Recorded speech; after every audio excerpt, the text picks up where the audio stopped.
भगवद्गीतेवरती बोलताना मी आमच्या ज्येष्ठ नागरिक संघात वगैरे बोललोय बराच, तर तेव्हापासून कृपया मोबाईल स्विच ऑफ करून टाका. तेव्हापासून माझी प्रॅक्टिस आहे की मी सुरुवातीला एक 2-4 श्लोक म्हणतो. तुमची हरकत नसेल तर ते आपण म्हणूया, कारण ही भगवद्गीता आहे म्हणून. ब्रह्मानंदम परमसुखदम केवलम ज्ञानमूर्तिम द्वंद्वातीतं गगनसदृशं तत्त्वमस्यादिलक्ष्यम् एकं नित्यं विमलमचलं सर्वधी साक्षीभूतं भावातीतं त्रिगुणरहितं सद्गुरुं तं नमामि. आवाज येतो ना बरं? गुरुर्ब्रह्मा गुरुर्विष्णू गुरुर्देवो महेश्वर गुरुः साक्षात् परब्रह्म तस्मै श्री गुरवे नमः. प्रपन्न पारिजाताय स्तोत्र वैत्रैक पाणये ज्ञानमुद्राय कृष्णाय गीतामृत दुहे नमः. गीतामृत दुहे नमः. सर्वोपनिषदो गावो दोग्धा गोपाल नंदना पार्थो वत्सः सुधीर भोक्ता दुग्धम गीतामृतम महत्. दुग्धम गीतामृतम महत्. आणि आता आपली गीताई, विनोबांची गीताई, तिचे त्यांनी केलेली स्तुती स्वतः विनोबांनीच केलेली. भक्ता ते प्रतिबोधिली स समरी नारायणे श्रीवरे मुक्ते संग्रथिली स मान्य मुनिने वेदांत विद्या करे माते षष्ठधिकारिणी सतशती अष्टादशाध्यायिनी तू ते मी अनुसंधितो निषिदिनी गीते भयद्वेषिणी. गीते भयद्वेषिणी. नमस्कार. आता विषयाला सुरुवात. लिमिटेड वेळ आहे आपल्याकडे. गीतेवरती बोलायचं म्हणजे मला काय जर नसतं बंधन वेळेचं तर मला आवडलं असतं. एवढा तो विषय मला आवडत आहे. माझी बरीच भाषणं झाली आमच्या ज्येष्ठ नागरिक मध्ये. इथे सुद्धा माझं एक मागे भाषण झालं होतं, काय त्याला काही वर्ष झाली म्हणून. तर करोनाच्या आधी 16व्या का 17व्या अध्यायापर्यंत आम्ही आलो, तेव्हा माझी दर महिन्याला 2, ज्याप्रमाणे मंगळवार बुधवार आमचे कार्यक्रम व्हायचे, तर दर महिन्यामधले 2 मंगळवार किंवा 2 मंगळवार बुधवार असं काहीतरी अशा पद्धतीने 55-56 पर्यंत लेक्चर्स तिथे झाली करोनाच्या आधी. मग करोना आल्यावर सगळं बंद पडलं. मग करोना संपल्यावरती आम्ही 17वा आणि 18वा अध्याय पूर्ण केला. एकूण माझे मला वाटतं 58 का 60 वगैरे अशी भाषणं त्याच्यामध्ये झालेत. ती त्याच्यातलं काय फारसं मला वाटतं 18व्या अध्यायाचं रेकॉर्डिंग केलं होतं. बाकी काही फारशी अवेलेबल नाही आहेत ते, म्हणजे इथे आहेत. तर असो, आता तेव्हा मी काय करत होतो, तेव्हा मी एकेका अध्यायावरती बहुधा 2 भाग घेतले. एकाच भागात संपवलं असं काही झालं नाही. बहुतेक 2 घेतले. काही ठिकाणी 3 घेतले. एवढा तो म्हणजे it was a detail study. तर आता हे आजचं जे लेक्चर आहे ना, त्याच्याबद्दल मी सुरुवातीलाच सांगतो तुम्हाला. मी याच्याशी बोलताना बोललो की ही तुम्ही एक ना, हल्ली ते पीपीटी किंवा पॉवर पॉईंट प्रेझेंटेशन म्हणता, इथे नाहीये तसं, पण असं समजा तुम्ही किंवा गायडेड टूर, एखादं मोठं प्रेक्षणीय स्थळ आहे आणि तुम्हाला तुम्ही त्या ठिकाणी जाता, तो गाईड जो असतो तो तुम्हाला एखाद्या वाहनात बसवून तुम्हाला त्याची अशी एक प्रदक्षिणा घडवतो की इथे हे आहे, इथे आहे, इथे आहे. मग याच्यातलं मग तुम्ही नंतर मग यू स्टे देअर आणि मग तुम्ही बघता त्यातलं काय तुम्हाला जास्ती डिटेलमध्ये कुठलं बघा असं वाटेल ते तुम्ही बघता. ती उपमा मला गीतेला द्यावीशी वाटते. 18 अध्याय 700 श्लोक,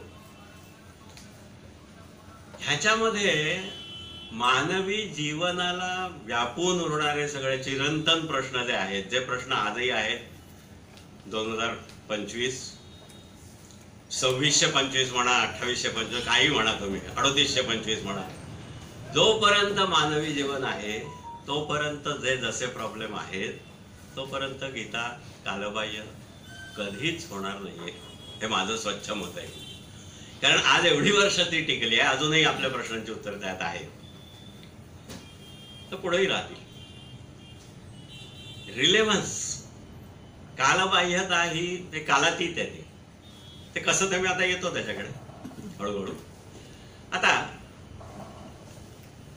एक मला सुचलं पहिलंच, ह्या विषयाकडे कसा, हा विषय जेव्हा मांडला तुमचा आधी एक आत्रेकट्टा म्हणून आहे तिकडे, तिकडे पण याच विषयावर माझं असंच भाषण झालं आणि तेवढ्या त्याचा फोन आला. म्हटलं मी असं असं इथे बोलणार आहे, काही जण आपल्यापैकी होते तिथे हजर, त्यांना कल्पना आली असेल. म्हटलं तिथे मी असंच मांडणार आहे, तुमची जर तयारी असेल तर तेच असेल तर तसं मी इकडे मांडतो. फक्त 2-4 ठिकाणी काहीतरी काही चांगली उदाहरणं आणखी सुचली वगैरे तर तेवढा फरक पडेल, बाकी विषय तोच. हा जो विषय घेतला की त्याची भगवद्गीतेची सध्याच्या काळात किंवा कुठल्याही काळात मी म्हटलं तसं उपयुक्तता किंवा रिलेव्हन्सला एक प्रासंगिकता म्हणून एक शब्द सुचतो मला, पण खरा म्हणजे रिलेव्हन्स हा जो आहे ना शब्द त्याचा समाधानकारक भाषांतर मला मिळत नाही. प्रासंगिकता म्हणूया आपण, हा ठेवला विषय. आता कसं लिंक करायचं नेमकं माझ्या डोक्यात आहे की हो ती प्रासंगिक आहे, पण ते पटवायचं कसं किंवा सांगायचं कसं. तर गीता हा प्रासादिक ग्रंथ आहे, याचा अनुभव मला या विषयाच्या अनुरोधाने तयारी करायला मी जेव्हा बसलो गीता घेऊन तेव्हा मला आला. तो कसा प्रासादिक म्हणजे काय? आधी गीतेला प्रासादिक ग्रंथ म्हटलं जातं. प्रसाद, भगवंताचा प्रसाद, ते साक्षात मुखपद्मात विनिसृता वगैरे असं आहे ते गीतेच्या ह्याच्यामध्ये महिम्यामध्ये.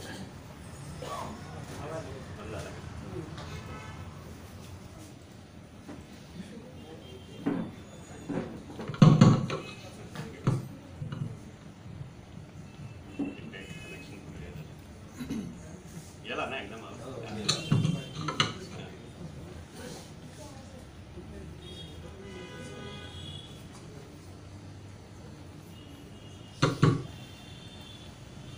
साक्षात भगवंताच्या मुखातून आलेले आहे, त्यामुळे त्यात भगवंताचा प्रसाद आहे असं म्हटलं जातं, म्हणून त्याला प्रासादिक म्हणतात. म्हणजे असं आहे की आज एवढी 5000 वर्ष साधारण, महाभारताचा काळ 5000 अप्रॉक्सिमेटली मानला जातो, खरा खोटा आणखी तपासायला लागेल, कदाचित 7000 असेल, कदाचित 10000 असेल, काय असेल, 5000 तर सर्वमान्य आहे. तर एवढा काळ अजूनही तो रिलेव्हंट आहे, अजूनही त्यात उत्तरं मिळतात, वेगवेगळे त्याच्यामध्ये भाव मिळतात, वेगवेगळे अर्थ लक्षात येतात. एक साधक संजीवनी गीता म्हणून स्वामी रामसुखदासजी म्हणून हिंदीमध्ये मोठे विद्वान तसेच सत्पुरुष वगैरे अशा टाईपचे साधक चांगल्यापैकी असे होऊन गेले. त्यांचा एवढा मोठा ग्रंथ येतो साधक संजीवनी गीता, गीता प्रेस गोरखपूर. ही मागे मी जी एवढी भाषणं केली त्याच्यामध्ये त्याचा फार मला उपयोग झाला. त्याच्यामध्ये त्यांनीच लिहिलेलं आहे स्वामी रामसुखदासजींनी की गीतेची गंमत अशी आहे की आज एवढी वर्ष झाली पण अजूनही जे लोक त्याचा अभ्यास करतात, अजूनही तुम्ही त्याच्यामध्ये अवगाहन, if you go deep into it, तुम्हाला तोच श्लोक अनेक वर्षापासून आपण वाचतोय तोच श्लोक, पण तुम्हाला त्याचा एखाद वेळी नवीन अर्थ आजही लक्षात येतो आणि तो तुमच्या लक्षात आल्यावर तुम्हाला आनंद होतो, तुम्हाला ते पटतं की हा पण भाव आहे त्याच्यामध्ये वगैरे. तो अनुभव मला आत्ता ह्या लेक्चरची तयारी करताना आला, हे मी आनंदाने सांगू शकतो तुम्हाला की कसं रिलेट करायचं. त्याचं उत्तर मला पहिल्या अध्यायामध्ये अर्जुन विषाद योग, अर्जुन विषाद योग हे पहिल्या अध्यायाचं नाव आहे. बाकी त्याच्यामध्ये काही नाही, ते कोणी शंख वाजवले वगैरे ते सगळं सोडून देतो मी. त्याच्यानंतर त्या अर्जुनाची जी अवस्था झाली, दोन्ही सैन्यांमध्ये त्याचा रथ उभा केल्यावर त्याची जी अवस्था झाली ती अवस्था बघा तुम्ही. त्याच्यात मला सध्याच्या काळाला गीता कशी रिलेट करायची त्याचं डायरेक्ट उत्तर सापडलं. आणि हे माझ्याच पहिल्यांदा लक्षात आल्यामुळे, म्हणजे पहिल्यांदाच लक्षात आल्यामुळे प्रथमच मला हा अनुभव आला असं मी म्हणू शकतो की नवीन नवीन अर्थ समजतात, लक्षात येतात. काय झालं तिथे, दोन्ही सैन्यांच्या मध्ये त्याचा रथ उभा केल्यावर त्यांनी दोन्ही बाजूला बघितलं आणि ते सगळं वर्णन आहे.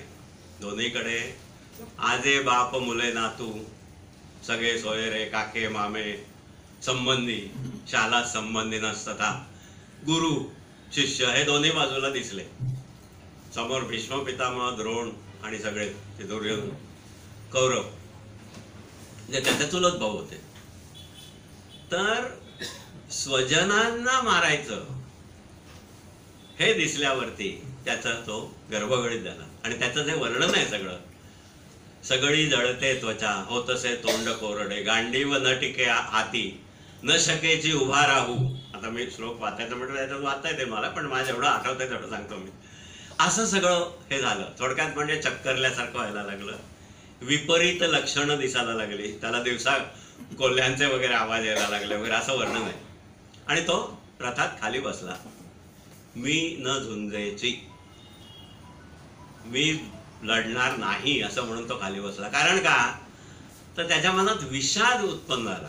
विषाद म्हणजे याच्यामध्ये मी तुम्हाला सांगतो की सध्याच्या काळातले, आधुनिक काळातले शब्द सगळे, टेन्शन, डिप्रेशन, स्ट्रेस, किंकर्तव्य मूढता, अनिर्णय क्षमता, की मी नक्की काय करू, माझ्या हातून पाप तर घडणार नाही ना, फिअर, भीती, असं सगळं त्याच्या मनात निर्माण झालं.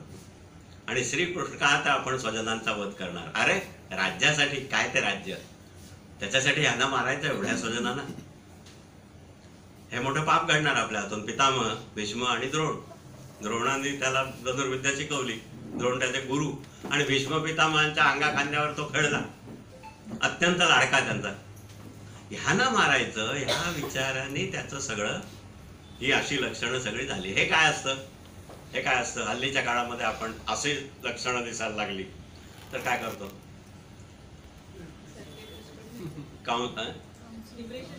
डिप्रेशनला गेला म्हणून काउन्सिलर, सायकोलॉजिकल काउन्सिलर, मानसोपचार तज्ज्ञ, त्यांच्याकडे आपण जातो. कोणाला असं व्हायला लागलंय बघा, परीक्षेच्या ऐन वेळी मुलगा आजारी पडतो, त्याला ती खरी भीती वाटत असते वगैरे, शेवटी त्याला मानसोपचार तज्ज्ञाच्या सल्ल्यासाठी नेतात आणि तो त्याला त्याच्यातून बाहेर काढण्याचा त्याच्या परीने प्रयत्न करतो. Depression mainly. तर मी असं म्हणतो की भगवान श्रीकृष्ण हा जगातला पहिला आद्य काउन्सिलर, आणि अशा परिस्थितीतून अर्जुनाला त्याने उभं केलं, लढायला लावलं, आणि ते युद्ध झालं, आणि सगळं आपल्याला पुढचं माहिती आहे. आता ह्याच्यामध्ये एक गंमत सांगतो मी तुम्हाला, एक गंमत आहे. 18व्या अध्यायामध्ये श्रीकृष्ण स्वतः अर्जुनाला एके ठिकाणी असं म्हणतोय की म्हणसी मी न झुंजेची, मी न झुंजेची आता म्हणालो मी. बाय द वे हे एक सांगतो, हे गीताई, विनोबांची गीताई, हे त्यांचे मराठी माणसावरती, मराठी समाजावरती अतोनात मोठे उपकार आहेत, महान उपकार आहेत. माझ्या त्या आधीच्या भाषणांमध्ये मी सांगितलं, त्यात ते स्वामी रामसुखदासजींची गीता, त्याच्या खालोखाल विनोबांची गीताई, शीतप्रज्ञ दर्शन, गीताई चिंतनिका म्हणून एक पुस्तक आहे ते, आणि प्रवचन, गीता प्रवचन विनोबांची, जी त्यांनी धुळ्याच्या जेवणमध्ये सांगितली, ती साने गुरुजींनी लिहून घेतली. आणि बेलसर यांनी ज्ञानेश्वरीवर केलेली प्रवचन, कारण ज्ञानेश्वरी म्हणजे गीताच आहे, त्यामुळे ती की मी तिथे जात असे नेहमी, आणि माझ्याकडे ती संग्रहात आहेत त्यांचं सगळं लिटरेचर बेलसरचं. हे 3 सोर्सेस मी मेनली वापरले. त्यातला हा, आता मी गीतेचा जेव्हा जेव्हा उल्लेख करतो आणि जे श्लोक म्हणतो ते गीताईतलेच असणार आहेत, आणि मी गीताईचाच रेफरन्स भगवद्गीता म्हणून वापरतो, कारण आपल्याला संस्कृतमध्ये जायचं नाही आहे म्हणून. मला काय प्रॉब्लेम आहे असं नाही, मी सांगू शकतो ते, पण हे गीताई मला जास्ती सुटेबल वाटते. तर कुठे होतो आपण, 18व्या अध्यायामध्ये श्रीकृष्ण अर्जुनाला एका ठिकाणी सांगतो, म्हणसी मी न झुंजेची हे जे मी पण घेऊनी, तो निश्चय तुझा व्यर्थ स्वभाव करविलची. स्वभाव सिद्ध कर्माने आपुल्या बांधिलास तू, जे टाळू पाहसी मोहे अवश्य करशील ते. याचा अर्थ काय की अरे कृष्णाला पण याची पूर्ण कल्पना होती. समजा क्षणभर तुम्ही असं धरून चाला की गीता सांगितलीच गेली नसती, मनुष्य जातीचं त्याच्यामध्ये अतोनात नुकसान झालं असतं, तो भाग वेगळा. मी मुद्दाम मनुष्य जातीचं म्हणतोय, हिंदूंचं म्हणत नाहीये, कारण ती हिंदूंसाठी फक्त नाहीये, सगळ्या मनुष्य जातीसाठी.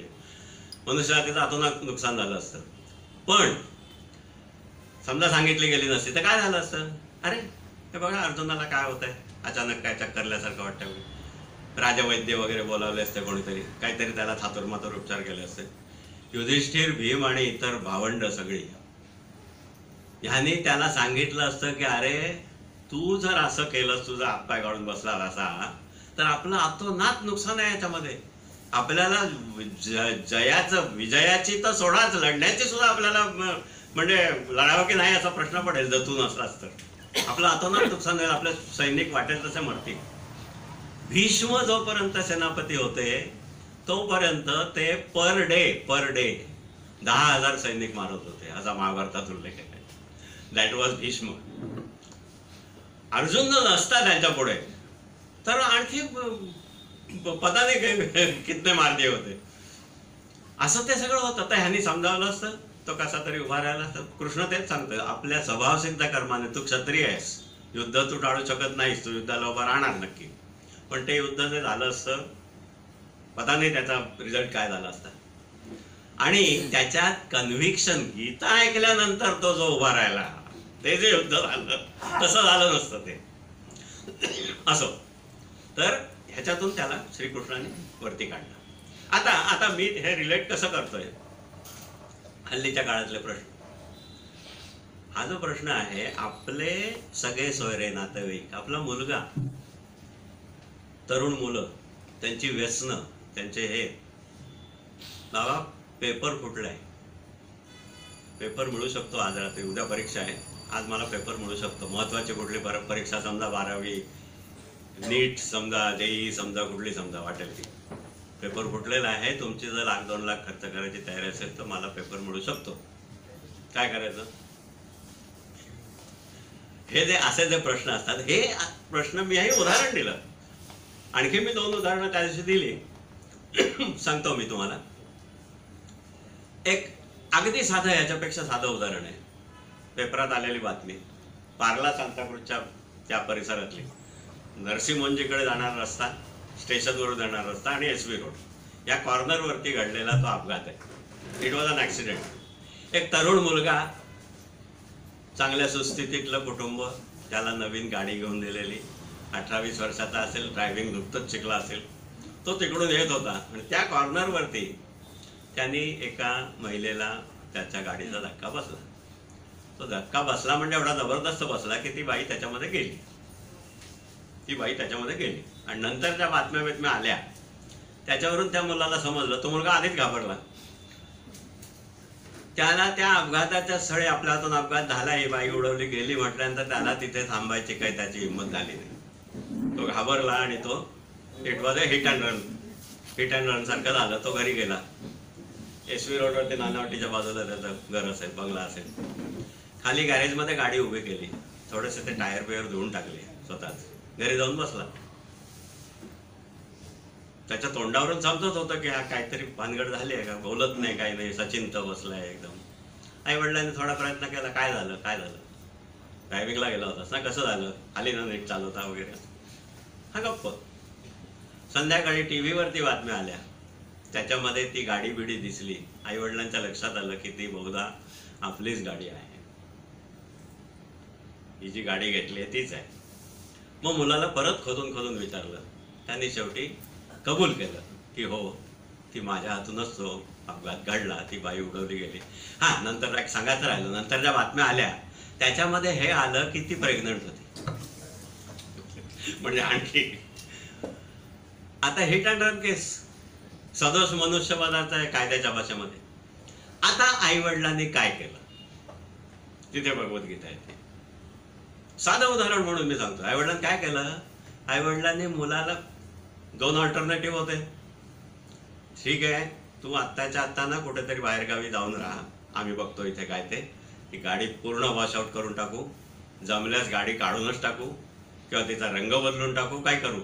असं करून मुलाला वाचवायचं. आपला बाब्या आपल्या मुलाला वाचवायचं काही झालं तरी, बाकी नीती भीती नंतर. असं त्यांनी केलं नाही.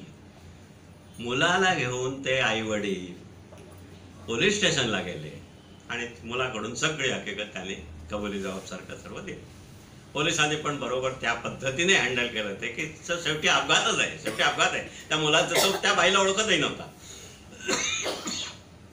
काय ती कलमं लावायची ती लावली असतील, त्या बाईच्या नवऱ्याला काय कॉम्पेन्सेशन द्यायचं म्हणा आहे ते सर्व, थोडीफार शिक्षाही झाली असेल. पण मला सांगायचं आहे काय की आई वडिलांनी मुलाला पळून जा असा सल्ला न देता ते फेस करायला शिकवलं. गीता फेस करायला शिकवते जीवन. दुसरं उदाहरण मी फरदीन खान आणि फिरोज खान याचं दिलं. पेपरात आली होती बातमी, तुम्हाला माहिती असेल, आधीची, खूप पुष्कळ आधीची घटना आहे. त्याच्याकडे काहीतरी थोडेसे ड्रग्स मिळाले, मायनर, कमी क्वांटिटी होती अगदी. त्याला शिक्षा झाली, अटक झाली वगैरे.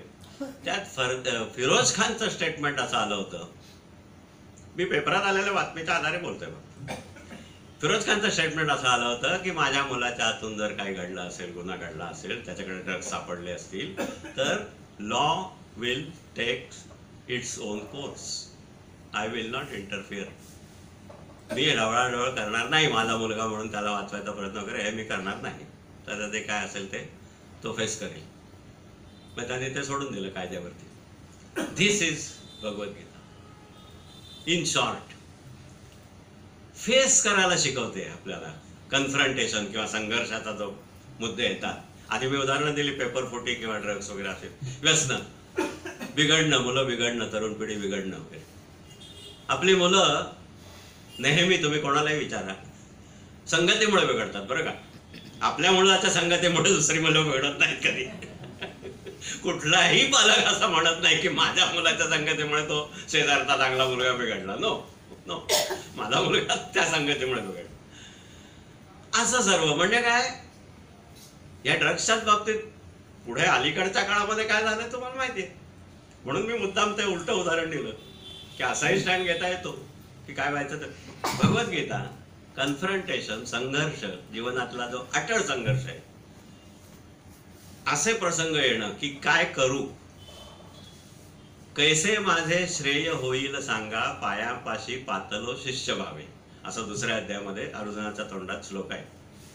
की मला कळत नाहीये, माझी बुद्धी मोहाने भ्रमली आहे, तर अशा अवस्थेत मला श्रेय कशाने होईल ते सांगा. श्रेय म्हणजे कल्याण, आणि प्रेय म्हणजे आपलं नेहमीच असतं ते आवडत्या गोष्टी. त्या मुलाला जर पळवलं असता, तू बाहेरगावी जाऊन राहा, आम्ही बघतोय ते सगळं शिरथावर झालं की मग येतो, काही झालं नसतं, का तो सुटलाही असतं. पण नाही, त्याने केलं, त्याला फेस करायला लावलं. हे जीवन आहे, हे जीवन संघर्ष फेस करायला गीता शिकवतो. हल्लीच्या काळात म्हणजे बऱ्याच काळ लोटला असं झालेलं आहे की संघर्ष टाळणं म्हणजे सभ्यता. हे जिथे झालं ना तिथे समाजाच्या ऱ्हासाला सुरुवात झाली. नाही रे, अध्यात्म म्हणजे काय, कोणाचा अध्यात्म मध्यात्म असेच सरळ नाकासमोर नाही. ते ना ते गुंडांच्या टोळ्या असतात, त्यांच्या वाटेला जाऊ नका, ते काय करतील माहिती नाही, तुम्ही कसे उडवले जाल माहिती नाही. पोलिसांची भानगड नको, पोलीस स्टेशनवर खेटे घालायला लागतील, ते सगळं आपलीच बेइज्जती होईल, त्यामुळे ते नको, मग काहीच नको. आमचे एक सर होते, अत्यंत चांगले, म्हणजे माझे अत्यंत आवडते शिक्षक होते. त्यामुळे मी त्यांचा उल्लेख करताना आता नाव घेणार नाही, फार आवडते शिक्षक होते.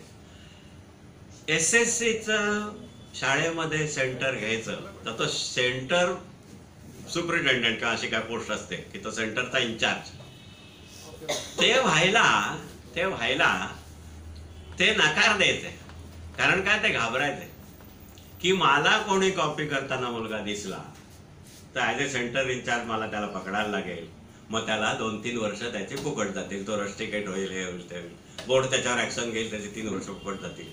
हे पाप माझ्या डोक्यावर नको. म्हणून मी सेंटर अध्यक्ष मी होतच नाही, सेंटर सुपरिटेंडंटची पोस्ट मी घेतच नाही.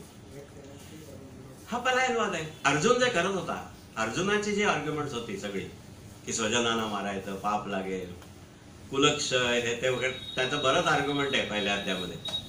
कुलक्षय, लया जाती, कुलधर्म सनातन, स्त्रिया भ्रष्ट होतील, एवढ्या मोठ्या प्रमाणात स्त्रिया विधवा झाल्यावरती त्या भ्रष्ट होतील, त्याच्यामुळे स्त्रिया भ्रष्ट झाल्यामुळे वर्णसंकर होईल, वर्णसंकरामुळे आणखी अमुक होईल, श्राद्ध लोप पावतील, हे ते 1 ना 2 बरेच ते आधी आहे मोठी.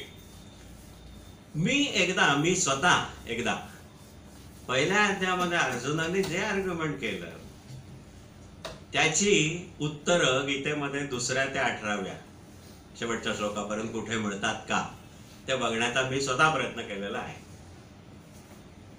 नाही, कुठेही त्या प्रश्नाची उत्तर कृष्णाने दिलेली नाही. याचा अर्थ काय, याचा अर्थ श्रीकृष्णाने ते सगळं फेटाळून लावलंय की नाही, तुला लढायला लागेल, काही बोलू नकोस. त्या आर्ग्युमेंटला काही अर्थ नाही, इतकं ते. अर्जुन जे बोलत होता ते वरवर नीतिमत्तेचं वाटलं.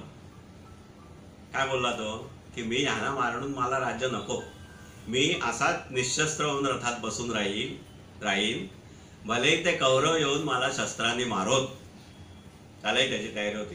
ते 5 गावं वगैरे ते तर सोडाच, आम्हाला राज्य नको, मी इथे बसून राहीन, युद्ध तर चालू होणार आहे, मी निशस्त्र बसलेला असताना कौरवाने येऊन मला शस्त्रांनी मारलं तरी मला चालेल, कारण मला पाप लागणार नाही, अशी त्याची धारणा होती. आता हे त्याचं म्हणणं हे वरवर पाहताना नीतीचं जरी वाटलं की नाही स्वजनांना मारायचं नाही, यांना मारून आम्हाला पाप लागेल, तरी ते खरा पलायनवाद होता. आणि श्रीकृष्णाने त्याला त्या पलायनवादातून बाहेर काढलं आणि त्यांना लढायला लावलं. आता मी एक कंपॅरिझन, आता ते बघूया, वेळेचा मला बांध राखायला पाहिजे. एक कंपॅरिझन म्हणून मी सांगितलं सध्याच्या काळात कसं हे करायचं, रिलेट करायचं. आई बाबा आजोबा, पणजोबा काय हल्लीच्या काळात काय असण्याची शक्यता नाही, पण आजोबांपर्यंत आपण जाऊ शकतो. तुम्हाला स्वतःच्या वयोवृद्ध नातेवाईक, आई बाबा धरा किंवा आजोबा धरा, विरोध करायचा कधी प्रसंग येतो? व्हर्बली सुद्धा, की नाही आई बाबा तुम्ही जे म्हणताय ते चुकीचं आहे, मला ते पसंत नाही, ते नीतिमत्तेत बसत नाही, तुम्ही हे मागे घ्या. आजोबा तुम्ही म्हणताय ते चुकीचं आहे, त्यांना हाताला धरून बाहेर काढण्याचा कधी प्रसंग येईल की नाही आजोबा तुम्ही बाहेर व्हा, तुम्ही याच्यात टवाळटोळ करू नका, आम्ही हे करतोय हे बरोबर आहे, तुम्ही म्हणताय ते चुकीचं आहे? येईल कधी प्रसंग? नाही येणार. आला तर तुम्ही ते करणार नाही. स्वतःच्या आजोबाच्या थोबाडीत मारण्याचा प्रसंग तरी तुमच्यावर येईल का? कधी नाही येणार. आला तरी तुम्ही ते करणार नाही कारण आजोबा आहेत. इथे भीष्म पितामह काय केलं त्यांनी? त्याला मारायचंच होतं, पुन्हा तो इच्छामरणी होता, त्यामुळे त्याला मारायचं नव्हतं, तसा मारणार नव्हता तो, त्याला इमोबिलाइज करून ठेवायचं होतं. शरपंजरी सबंध बाणाने त्याचं शरीर टोचून जमिनीशी फिक्स करून ठेवलं. ही हा एकच पर्याय होता भीष्माला युद्धातून बाजूला करण्याचा, कारण भीष्म युद्धातून पळून जाण्याचा प्रश्नच नव्हता आणि भीष्म आहे तोपर्यंत त्यांना काही विजयाची आशा नव्हती पुढे. त्यामुळे त्याला अशा तऱ्हेने शरपंजरी टाकावं लागलं अर्जुनाला, त्याच्या लाडक्या नातवाला. आता मी एक सिंपल एक त्रैराशिक ठेवतो तुमच्या पुढे की आपल्या जीवनामध्ये येणारे प्रश्न, मागे मी जी 2 उदाहरणं दिली ते तो ऍक्सिडेंट म्हणा किंवा ड्रग्स म्हणा, हे म्हणा, पेपरफुटी म्हणा, नीतीने वागणं की स्वतःच्या सगळ्या सोयऱ्यांना वाचवणं, ह्या 2 मधला संघर्ष काय करू नेमकं, हे जे आहे ते गीतेच्या वेळी अर्जुनाच्या पुढे जो प्रसंग होता त्याचा शतांश पण नाही म्हणता येणार, लक्षांश सुद्धा नसतात आपल्या पुढे. तर मग जर भगवद्गीतेने अर्जुनाला त्या प्रसंगातून उभं केलं की हो हे मी करीन, भीष्माला शरपंजरी पाडीन, द्रोणाला मारीन, सगळ्यांना मारीन, 100 कौरवांना मारीन, कर्णाला मारलंय त्याने शेवटी. कर्ण हा त्याचा सख्खा भाऊ होता आणि ते कुंतीला माहित होतं, याला कृष्णालाही माहित होतं. त्याचं झालं असं थोडंसं हे होतंय, पण ते सांगणं आवश्यक आहे की सख्ख्या भावालाही त्यांनी मारलंय, चुलत भाऊ तर सोडाच. सगळेच्या सगळे 100 कौरव मेले. पुढे त्यांचं ते जेव्हा 10वं 13वं काय जे असेल ते पिंड ठेवायची जेव्हा वेळ आली तेव्हा कुंती युधिष्ठिराला सांगते, तो म्हणतो हा 100 पिंड आपल्याला ठेवायला लागतील वगैरे असं. ते ऐकल्यावरती कुंती म्हणते की नाही 100 नाही 101 ठेवायला लागतील तुम्हाला. तेव्हा ती सांगते की कर्ण तुमचा मोठा भाऊ होता. त्या प्रसंगामध्ये युधिष्ठिराने कुंतीला अशी साध्या भाषेत अजामपट्टी काढली, जसं भरताने कैकेयीला जसं ऐकवलं, मातानं तू वैरिणी, गीते रामायणामधलं, भरताने कैकेयीची निंदा केली की तू काय केलंस, रामाला बाहेर काढलं, मला राज्य म्हणून रामाला बाहेर काढलं. ती जशी निंदा केली तशीच कडक निंदा युधिष्ठिराने कुंती मातेची केली. कारण का तर मला लोक धर्मराज समजतात, तुझा माझ्यावर एवढा विश्वास नाही, मला विश्वासात घेऊन तुला नाही सांगता आलं. तू जर मला सांगितलं असतंस तर मी जाऊन माझा मुकुट कर्णाच्या पायाशी ठेवला असता आणि त्याला आपल्याकडे बोलवलं आणि त्याला राज्याभिषेक झाला असता, मी त्याचा धाकटा भाऊ म्हणून मी राहिलो असतो. एवढी माझ्याबद्दल तुला खात्री नव्हती? कुंतीकडे काही उत्तर नव्हतं. कुंतीचं जाऊ दे, पण श्रीकृष्णालाही हे माहिती होतं. तरी त्याने अर्जुनाच्या हातून कर्णाला मार म्हणून त्याने स्पष्ट आज्ञा दिली. त्याच्या रथाचं ताक घुसलेलं असताना मारला त्याला. असं सगळं त्याने घडवलं. मग तुमच्या आमच्या आयुष्यात जे प्रश्न आहेत त्याची उत्तरं त्याच्यात का मिळणार नाहीत? माझा असा ठाम विश्वास आहे की आपल्या जीवनामध्ये जे प्रश्न आहेत त्याची सगळ्याची उत्तर गीतेत उत्तर मिळणार नाही असा प्रश्न तुमच्या पुढे येणार नाही किंवा नाही अशी माझी पूर्ण खात्री आहे गीतेच्या अभ्यासातून आलेली. कारण तुम्ही बघा त्या प्रश्नांचं तर ऐराशिक बघा. एवढे मोठे प्रश्न असताना त्यांनी त्याला उभा केला लढायला, त्यांना मार म्हणून. तर तुम्ही आम्ही तर नक्कीच त्याच्यामध्ये आपली उत्तरं बघू शकतो. आता ती आपण येऊ त्याच्याकडे. मला वाटतं एवढा बाद झाला, कारण नाही तर आपल्याला वेळ कमी पडेल. तर हे असं दिस इज हाऊ आय रिलेट हिम की अर्जुन विषाद योग जो आहे तशा तऱ्हेचे प्रसंग तुमच्या आमच्या आयुष्यात येतात, येत राहणार, पुढे येत राहणार. आणि त्याची उत्तरं आपल्याला भगवद्गीतेत निश्चित मिळतील. कारण भगवद्गीतेच्या प्रसंगामध्ये श्रीकृष्णाने अर्जुनाला ह्याच्यापेक्षा काही पटीने मोठ्या प्रश्नांची उत्तरं त्यांनी त्याला मिळवून दिले. शेवट जो आहे ना, शेवट गीतेचा तो फार 18व्या अध्यायात हे सगळं सांगितल्यावरती कृष्णाच्या तोंडात श्लोक आहे, तू हे एकाग्र चित्ताने अर्जुना ऐकलेस की अज्ञान रूप तो मोह गेला संपूर्ण की तुझा. त्याच्यावर अर्जुन म्हणतो की हो, मोह मेलाची तो देवा कृपेने स्मृती लावली, झालो निशंक मी आता करीन म्हणसी तसे. निशंक झालो. तो जो लढलाय, मी मगाशी जे म्हटलं तसा पण तो लढला असता, पण तो निशंक होऊन नसता लढला.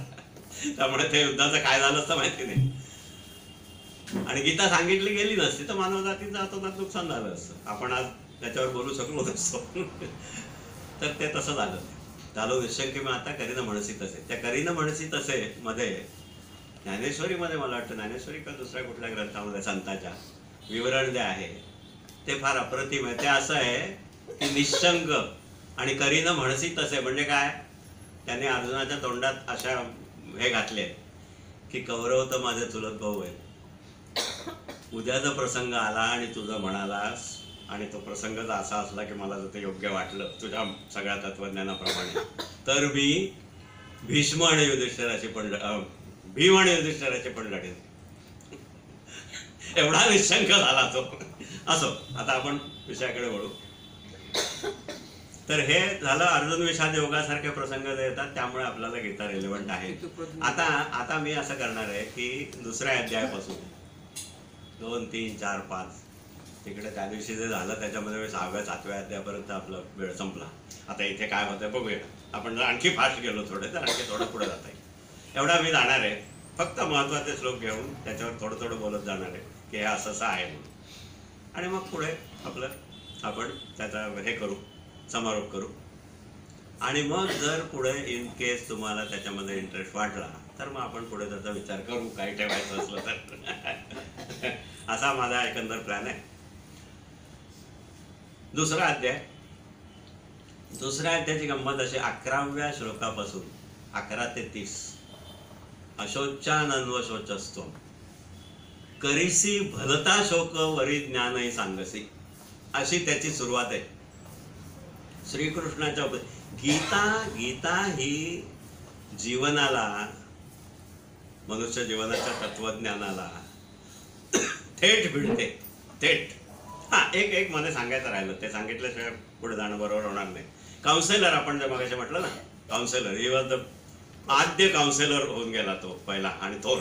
त्याच्या एवढा कोणी झाला नाही पुढे. Psychological counselling.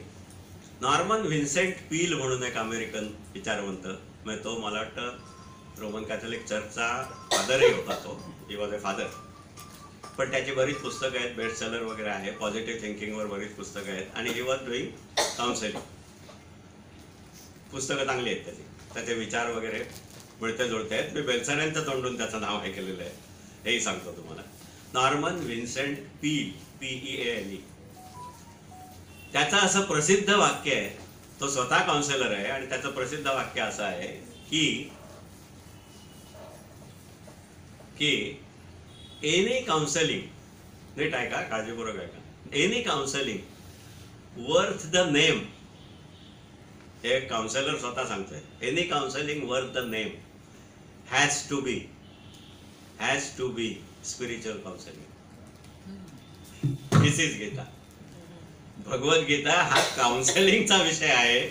ते श्रीकृष्णाने केलेलं अर्जुनाचं काउन्सिलिंग आहे. त्याला नैराश्यातून बाहेर काढून कर्मप्रवृत्त केलं, संघर्षाला प्रवृत्त केलं, संघर्षाला तोंड द्यायला तयार केलं आणि ते आध्यात्मिक काउन्सिलिंग आहे. It is nothing but spirituality. ह्याचा हे आपल्याला अगदी ढळढळीत पुरावा म्हणजे फॅक्च्युअल पोझिशन. दुसऱ्या अध्यायामध्ये जी सुरुवात झाली, 11व्या श्लोकापासून उपदेशाला सुरुवात झाली.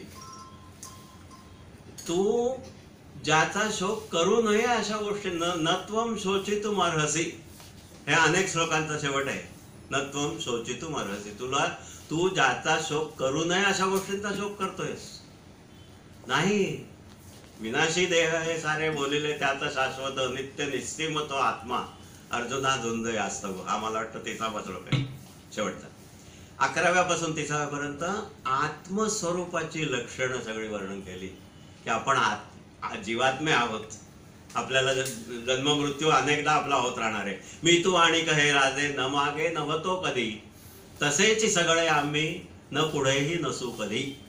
अरे बापरे, हा शोक जो तुझा आहे ना तो व्यर्थ आहे. चुकीच्या गोष्टींचा शोक करतोयस तू, अशी त्यांनी सुरुवात केली. हो, मग साध्या भाषेत सांगायचं तर कानफडत मारल्यासारखं केलं त्याने. काहीही तुझ्या या शोकाला काही अर्थ नाहीये. No, it is not justified at all. जर ते असं सध्याच्या मला वाटतं संघर्ष टाळण्याच्या पद्धतीप्रमाणे जर थोडं त्याच्या कलानी वगैरे घेऊया असं जर घेतलं असतं ना तर ते कधी झालंच नसतं. गीता डायरेक्ट फेस करते. आत्म्याच्या स्वरूपालाच हात घातला. It is a supreme consolation. सांत्वना जी आहे ना ती सर्वात सुप्रीम अल्टिमेट कन्सोलेशन जे आहे ते भगवद्गीतेमध्ये. माणसाच्या पुढचं सर्वात मोठं दुःख मृत्यूचं, सर्वात मोठं अटळ दुःख मृत्यूने होणारा वियोग हेच आहे. त्याला ते हात घालते येते आणि त्याला ती व्यर्थ म्हणते की नाही असं आपण तू काय मारणार वगैरे नाहीयेस त्यांना. हा तुला समोर जो दिसतोय तो विष्मांचा देह आहे, त्यांचा आत्मा राहणार आहे पुन्हा. अशी त्याने सुरुवात केली. थेट जीवनाला तोंड द्यायला शिकवते. हे नाही, no beating about the bush. Any counselling worth the name has to be spiritual counselling. Bhagavad Gita हे अशा तऱ्हेचं काउन्सिलिंग आहे की जे पूर्णपणे आध्यात्मिक आहे. दुसऱ्याच अध्यायामध्ये अध्यात्माला हात घातलेला आहे आत्मस्वरूपात. आता दुसऱ्या अध्यायातला फक्त मी शेवटच्या श्लोकाकडे येणार आहे. 72 2.72 गीतेचा उल्लेख करताना केव्हाही अध्याय आणि श्लोक 2/72 जो श्लोक आहे तो मी सांगतो तुम्हाला. अर्जुना स्थिती ही ब्राह्मी पावता न चळे पुन्हा, टिकूनी अंतकाळी ही ब्रह्मनिर्वाण मिळवी. ब्रह्मनिर्वाण. गीता मनुष्य जीवनातली जी अत्युच्च ध्येय गाठल्याची स्थिती जी माणसापुढे ठेवते त्याच्यामध्ये हे 2, 3, 4, 5 तऱ्हेचे शब्द येतात. त्यातला हा ब्रह्मनिर्वाण आहे दुसऱ्या अध्यायात. परमशांती, पराशांती, परमसुख, अंतिम सुख, माझे अंतिम धाम वगैरे वगैरे असे शब्द आहेत. त्यातला हा ब्रह्मनिर्वाण हा एक शब्द आहे. ब्रह्मनिर्वाण. ती स्थिती जी सांगितली ती काय आहे की आता आपल्याला त्याच्यामध्ये एवढं जायला वेळ नाहीये. पण कामना त्याग मी थोडक्यात सांगतो तुम्हाला. कामना त्याग. हितप्रज्ञ लक्षणांमध्ये पहिला श्लोक आणि शेवटचा श्लोक दोन्हीमध्ये त्यांनी कामना त्याग सांगितला. कामना त्यागाने ही स्थिती प्राप्त होते. या स्थितीला ब्रह्मनिर्वाणाची स्थिती म्हणतात.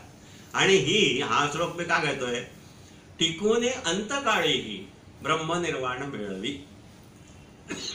आता मी डायरेक्ट तुमच्याकडे एक प्रश्न फेकतो. काय हो तुम्हाला आम्हाला तुमच्यापैकी कोणालाही असं काही माहितीये का की जी टिकून अंतकाळी ही. मी माझा एक आवडतं माझ्याच चिंतनातून आलेलं उदाहरण मी स्वतःच देतो. मी स्वतःच म्हणजे मी स्वतः तयार केलेलं. ICU intensive care unit. तुम्ही एक अशी कल्पना करा, आता आपण इथे ठणठणीत आहोत सगळे बसलेलो व्यवस्थित, काही झालेलं नाहीये, घाबरू नका.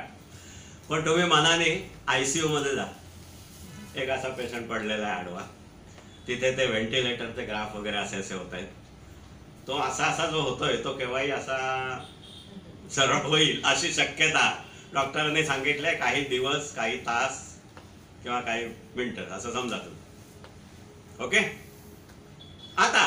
आता मी एक तुम्हाला प्रयोग करायला सांगतो की तो जो पडलाय तो तुमचा जवळच आहे अशी कल्पना करा, अदरवाईज तुम्हाला तिथे कोणी जाऊ देणार नाही. तो जवळच आहे, तुम्ही ओळखता त्याला चांगलं. त्याला मध्येच डोळे उघडतोय, मध्येच शुद्धी येते, मध्येच जातोय, असं चाललंय. त्यांनी जेव्हा डोळे उघडलेले असतील, त्याला जेव्हा शुद्धी आलेली असेल, तो तुम्हाला ओळखेल, ठीक आहे, तेव्हा त्याच्याकडे जा, त्याच्याजवळ, आणि त्याच्या बँकेचं पासबुक, त्याच्या FDRs असतील तर त्याचे शेअर्स, त्याचे इस्टेटीचे कागद वगैरे वगैरे, ह्यातलं जे काय मिळेल तेवढं आणा, त्याची चढत ठेवा समोर, आणि 1 बाय 1 त्याला एकदा हे तुझं पासबुक, त्याच्यामध्ये करोडोमध्ये बॅलन्स आहे असं पासबुक, FDs तशाच, शेअर्स ज्याच्या किमती वाटेल तेवढ्या आहेत, एवढी सगळी इस्टेट आहे, एवढं सगळं आहे तुझं, असं दाखवा त्याला. आणि त्याच्या चेहऱ्यावरच्या रेषा बघा, काय करेल तो वैतागेल, तो खेकसेल तुमच्यावरती की हे काय, what is this rubbish, what is this nonsense. तर मी आता काही क्षणांचं सोबती आहे आणि तुम्हाला हे काय दाखवून राहिले, काय करू मी त्याचं. टिकून अंतकाळी ही, ह्याच्यावरती मी येतोय. तुम्हाला आम्हाला अशी स्थिती माहितीये का की जी मृत्यू साक्षात समोर दिसत असताना सुद्धा जिच्यापासून मिळणारं समाधान टिकेल. That is Bhagavad Gita. भगवद्गीता हा आदर्श तुमच्या पुढे ठेवते की जे अंतकाळी सुद्धा टिकेल. सुप्रीम कन्सोलेशन मी जे म्हणतो ना, ते आपलं गंमत काय आहे मानवी जीवनाची, स्ट्रेट लाईन थिंकिंग. तुम्ही जर कोणी ऐकलं असेल, स्ट्रेट लाईन थिंकिंग, A आणि B. इथे आता जर हे असतं बोर्ड असतं, मी दाखवलं असतं तुम्हाला, A आणि B ला जोडणारी सरळ रेषा, त्याची डायरेक्शन ही 1 आणि 1च असते फक्त. तुम्ही if you miss it by slight margin, you will never reach B, never reach B. तुम्ही सगळ्या जगाला प्रदक्षिणा घालून असे याल, पुन्हा तुम्ही तिथे जाल, still you will not be reaching B point. A आणि B ही सोडणारी सरळ रेषा, that is straight line thinking. तुम्ही जर अनाध्यात्मिक कन्सोलेशन्स किंवा अनाध्यात्मिक सल्ले त्याच्यामध्ये जर गेलात मोहाने आणि गुंतलात की हा हे बरं आहे, काय अनेक मार्ग आहेत, आय नीड नॉट इलॅबोरेट. कला आहे, आनंद आहे, वेगवेगळ्या इतर गोष्टी म्हटलं सगळी क्षेत्र, अध्यात्माशी संबंधित नसलेली सगळी क्षेत्र ही तुम्हाला मोहवतात. पण त्याच्यापासून मिळणारं समाधान हे अंतकाळी टिकेल का, याचा तुम्ही विचार करा. That's why Bhagavad Gita, that's why Bhagavad Gita. Bhagavad Gita nothing else. हे थोडंसं असं एकदम हे होतं, पण त्याला येणार नाही, कारण that is the fact. If you miss it you will reach know where at all. त्याची प्रॅक्टिस आतापासूनच सुरू. आपण नंतर प्रश्नांकडे नंतर येऊ आपण. हा दुसऱ्या अध्यायातला शेवटचा श्लोक फक्त मी सांगितला कारण तो मला ह्या दृष्टीने म्हणतो, टिकून अंतकाळी. जस्ट तुम्ही आता इथून घरी जाल, सावकाशपणे निवांतपणे विचार करा, तासन तास विचार करा की असं काही आहे का आपल्याकडे की ज्याच्यापासून मिळणारं समाधान, ज्याच्यापासून मिळणारी प्रसन्नतेची स्थिती ही मृत्यू समोर असतानाही टिकेल. That should be the criteria. ते सगळं भगवद्गीतेत आहे की तुम्ही कसं वागा, काय करा वगैरे सगळं, की ज्याच्यामुळे तुम्ही मृत्यूच्या समोर सुद्धा टिकू शका. मृत्यू पुढे जे उभं राहील असं तत्वज्ञान गीता देते. आता 3रा अध्यायाकडे येतो मी, जस्ट आपण पटापट असे थोडे पुढे जाऊया. 3ऱ्या अध्यायातला 36वा श्लोक, 3/36. आणि हा एक प्रश्न आहे अर्जुनाचा. मनुष्य करीतो पाप कोणाच्या प्रेरणेमुळे, आपुली नसता इच्छा वेठीस धरला जसा. हा चिरंतन प्रश्न आहे. हा प्रश्न आजही असाच्या असा आहे. मी विजिलन्स मध्ये होतो, ऑडिट मध्ये होतो, विजिलन्स मध्ये होतो. तुम्ही पण बघितली असतील पुष्कळ उदाहरणं अशी. आम्ही अशी उदाहरणं बघितलेली आहेत की आज काय आपण असे जमलोत ना सगळे, असाच दिवस आहे, आजचा दिवस आहे, ब्रांच मॅनेजर रिटायर होतोय. चांगली मोठी ब्रँच आहे, मीडियम साईजचा चांगला सिनियर ऑफिसर आहे, अनेक वर्ष नोकरी झाली, 35-36 वर्ष नोकरी झाली आहे, भरपूर पैसे खाऊन झालेत, भरपूर कमावलेलं आहे, मुलं बाळं बसून खातील असं भरपूर मिळवून झालेलं आहे. आणि आज माझा त्याचा रिटायरमेंटचा दिवस आहे. लोक हारतुरे आणायला आणि केटरिंगची व्यवस्था करायला बाहेर गेले. कल्पना करा, असे आम्ही घटना बघितल्या. असा दिवस आहे. आणि काय होतं, ACB अँटी करप्शन ब्युरोचे लोक ट्रॅप रचून त्या माणसाला त्या दिवशी रिटायरमेंटच्या दिवशी रेड हँडेड पकडतात. आणि जो हारतुरे घेऊन मजेत घरी गेला असता आणि रिटायर झाला असता, पेन्शन घेत बसला असता, तो मनुष्य कस्टडीमध्ये जातो. Caught red handed in anti corruption trap, full proof case. 99% तो जेलमध्ये जाणार. आता हे का करतो हा प्रश्न आहे. का करतो? अरे सांग, एवढं आयुष्यभर खाऊन झालं, तुला एक दिवस सोडावासा नाही वाटला? एक दिवस नाही सोडावासा. मनुष्य करतो पाप कोणाच्या प्रेरणेमुळे. आपण एक दिवस आजचा तर सोडून देऊया नाही वाटलं. लोभ. त्याचे उत्तर आहेत पुढे 37 ते 43 मध्ये त्याची उत्तरं दिली आहेत श्रीकृष्णाने. आणि त्यातले फक्त मी 42 आणि 43 हे श्लोक तुम्हाला इथे आता सांगणार. त्याची उत्तरं दिले ते. हा काम हा आणि हा क्रोध, घडीला जो गुण आहे. लोभ, काम क्रोध तसा लोभ वगैरे असं ते सगळं. लोभ आवरता येत नाही. कित्येक गुन्हेगार, विशेषतः फायनान्शियल व्हाईट कॉलर याच्यामधले, हे केवळ लोभामुळे अडकतात. गीतेचा प्रश्न वेगळा आहे, आपण आता थोडं वेगळ्या अँगलने सांगतोय ते असू दे, माफ करा मला. पण मुळात तो करतो का हा जो प्रश्न आहे अर्जुनाचा, तो बरोबर व्हॅलिड आहे अजूनही. त्या माणसाला एक दिवस सुद्धा आपण क्लीन राहावं असं वाटू शकलं नाही. खाऊया अजून. उलटा त्याने असा विचार केला असेल की अरे एवढे वर्ष खाल्लं, काय बिघडलं नाही माझं, आता आज आणखी थोडे मिळतात तर घेतले तर उद्या मला कोण विचारणार आहे, उद्या मला कोण विचारणार, उद्या कोण द्यायला येणार आहे. म्हणून त्याने खाल्ले आणि पकडले. मनुष्य करतो पाप कोणाच्या प्रेरणेमुळे, आपुली नसता इच्छा भेटीस धरला. याची उत्तरं 37 ते 43 पर्यंत त्यांनी दिले. त्यातले मी फक्त 42 आणि 43 हे 2 श्लोक तुम्हाला सांगतो. इंद्रिये बोलली थोर, मन त्याहुनी थोरते, बुद्धी थोर मनाहुनी, थोर तिहुनी तो प्रभू. असा तो प्रभू जाणूनी, आवरी आप आपणा, संहारी काम हावरी, तू आठवणी बरोबर. आता इथे काम हा जो शब्द आहे तो सेक्सच्या अर्थाने नाही आहे. काम हे कामना या अर्थाने आहे. सर्व गोष्टींचं आकर्षण, इंद्रियांना विषयांचं आकर्षण. सगळ्या गोष्टी, इंद्रियांना भुलवणाऱ्या सगळ्या गोष्टी पैशाने मिळतात, म्हणून पैशाचं आकर्षण, म्हणून लोभ. अशी ही सगळी चैन आहे. तर आता अर्जुनाचा जो प्रश्न आहे, कसं आवरायचं, कसं आवरायचं, हे टाळायचं कसं, मी थांबू कसा, तर ह्याच्यात त्याने ही चैन दिली आहे. त्याच्यात इंद्रियाचं आकर्षण आहेच. इंद्रियात पैसे खायचे असंच म्हणणार, कारण सगळ्या गोष्टी इंद्रियांना आवडत्या सगळ्या गोष्टी पैशाने मिळतात, म्हणून खाऊया ना. शेवटचा दिवस आहे तरी थोडे मिळत आहेत तर कशाला. एक सही करतो, त्याचं लोन पास करतो आणि तो मला पैसे देणार आहे. त्याच्या मागे अँटी करप्शन वाले आले ते त्यांनी धरलं नाही. तर इंद्रिय बोललो, इंद्रियांकडून तर काही आशाच नको. पापापासून परावृत्त होण्याची, लोभापासून परावृत्त होण्याची अपेक्षा इंद्रियांकडून तर करताच येत नाही. तिथं त्याच्यात मागे लावणार आहेत. मन त्याहून थोरते. मन थोडंसं वरती आहे. मन थोडंसं सांगू शकतं की नाही हे जरा थोडं जास्त होत आहे. पण मन तुमचंच आहे, तुमच्या ताब्यात आहे शेवटी ते, त्यामुळे ते तुमचंच ऐकणार.